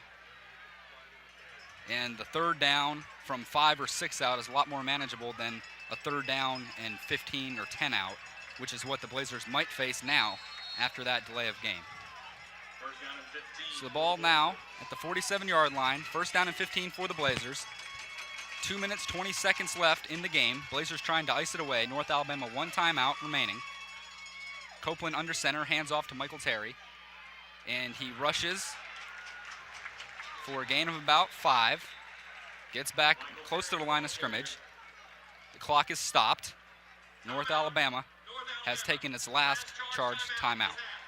So if the North Alabama defense here can hold the Blazers, A.J. Milwee will be forced to work with no timeouts. We'll come back with the exciting conclusion of today's game on VSU-TV right after this. Lazy bones, loping through the day. All over America, we're no longer just sedentary, we're stationary. And that's bad news for your bones, because bones need weight-bearing activity to grow strong and stay strong. So get up, get out, get moving. A message from the American Academy of Orthopedic Surgeons. Never heard a word I say. Welcome back to Bazemore-Hyder Stadium. 2 minutes and 13 seconds left in the game. BSU with the second down and 10. North Alabama, no more timeouts left as Michael Terry will rush it for a gain of about 2.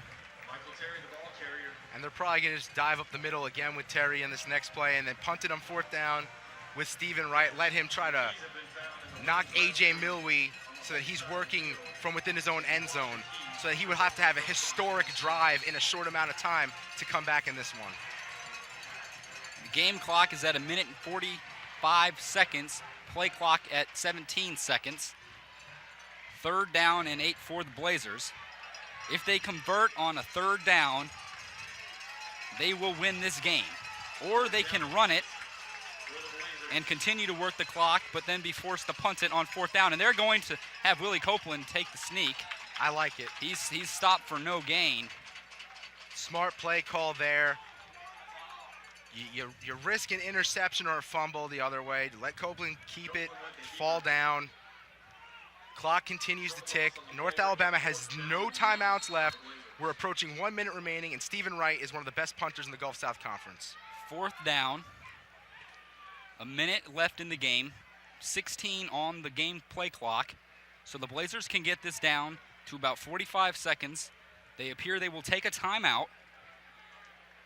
And then Stephen Wright will come on to punt the ball and try to pin North Alabama deep. And then it will be up to the Blazer defense to hold on to the win. Now they put the ball in the hands of their punter, Stephen Wright, who probably had the biggest game of his career against Delta State 2 weeks ago. The Blazers elect to take a delay of game to give Stephen Wright, who has a big leg, an extra 5 yards to work with. If you're Valdosta State, Dustin, what do you do right here? Do you punt the ball down the middle and let him take it and run some clock, or do you kick it to the sideline and once it goes out, that stops the clock? Kick it towards the sidelines, make Milwee work as close to his end zone as he could possibly work. This defense of the Blazers has been very fired up here in the 4th quarter, especially in the last part of the 4th quarter. Let them try to knock Milwee down. Blazers have to make sure this ball is not blocked. North Alabama doesn't get a good rush on. End over end punt. It lands at the 20. If you're VSU, you don't want to touch it. You want to let it sit there. But no. I think they were a little more worried about it bouncing back and giving UNA a couple more yards to work with. Boy, if you let the ball bounce and just sit there, the referee will take 4 or 5 seconds off the clock before he blows the whistle. Instead, the ball is downed. And now North Alabama on its 20-yard line with no timeouts.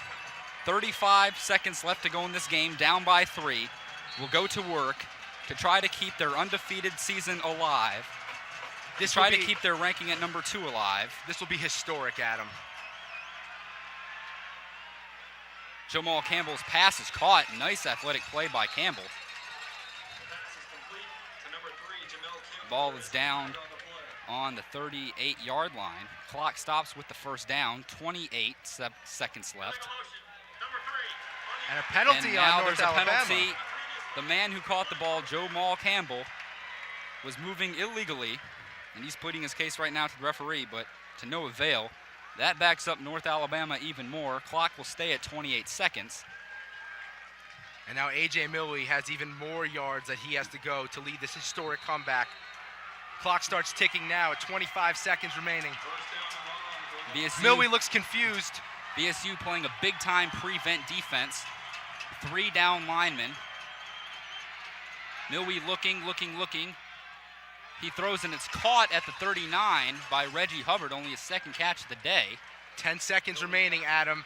No more timeouts for UNA. Remember, they have to get a first down on every pass so the clock will stop. If you're UNA, you're looking for a couple sideline passes, trying to get into field goal range, and VSU appears to be taking a timeout.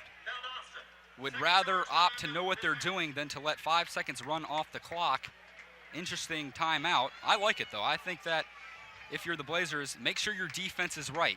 Who cares about running an extra 2 seconds off the clock? Well, defensive coordinator Joe Colton is a very meticulous guy. He's obsessed with detail, and he wants every one of his players to know their role right now in this situation. He's pulling them aside right now, and he's telling them what each individual person has to do on this play, and they better know what they're doing because the game lies in their hands right now. 27-24, Blazers lead this game. North Alabama with the first down on the 38-yard line. They have 10 seconds left to work to either get in field goal position or to find the end zone. The kicker for today's game for North Alabama is Scott Sheridan. He is 1 for 1 today.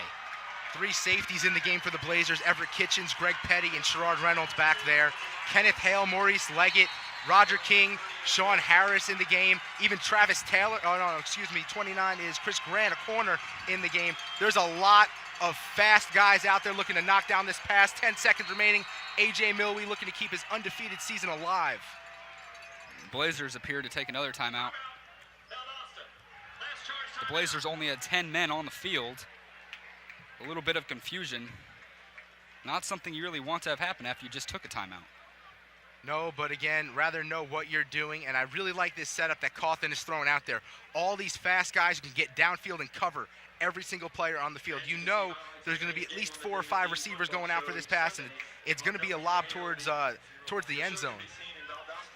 Valdosta State, with that timeout, took its last timeout. Neither team has a timeout remaining. So the only way the ball will stop, or the clock will stop, is on a first down or on a pass out of bounds or incomplete. And if Mark Hudspeth has a big trick play in his playbook, something to really throw a team off, I'm pretty sure we're going to see it here. Blazer defense looked shaky at best in the third quarter. Got it turned around after they blocked a punt and has been unstoppable ever since. 8 defensive backs in, 3 defensive linemen in a 3-man rush. Josh Brown, Japri Miles, and Travis Harrison on the line for the Blazers. VSU has not beaten North Alabama or Delta State in its last combined 4 games against the 2 opponents. Looking to get off the schneid. Milwee has Campbell open, and he drops it. A big hit by Greg Petty, and that will mean that North Alabama is not in field goal range. North Alabama, with 3 seconds on the clock, has a chance for one more play.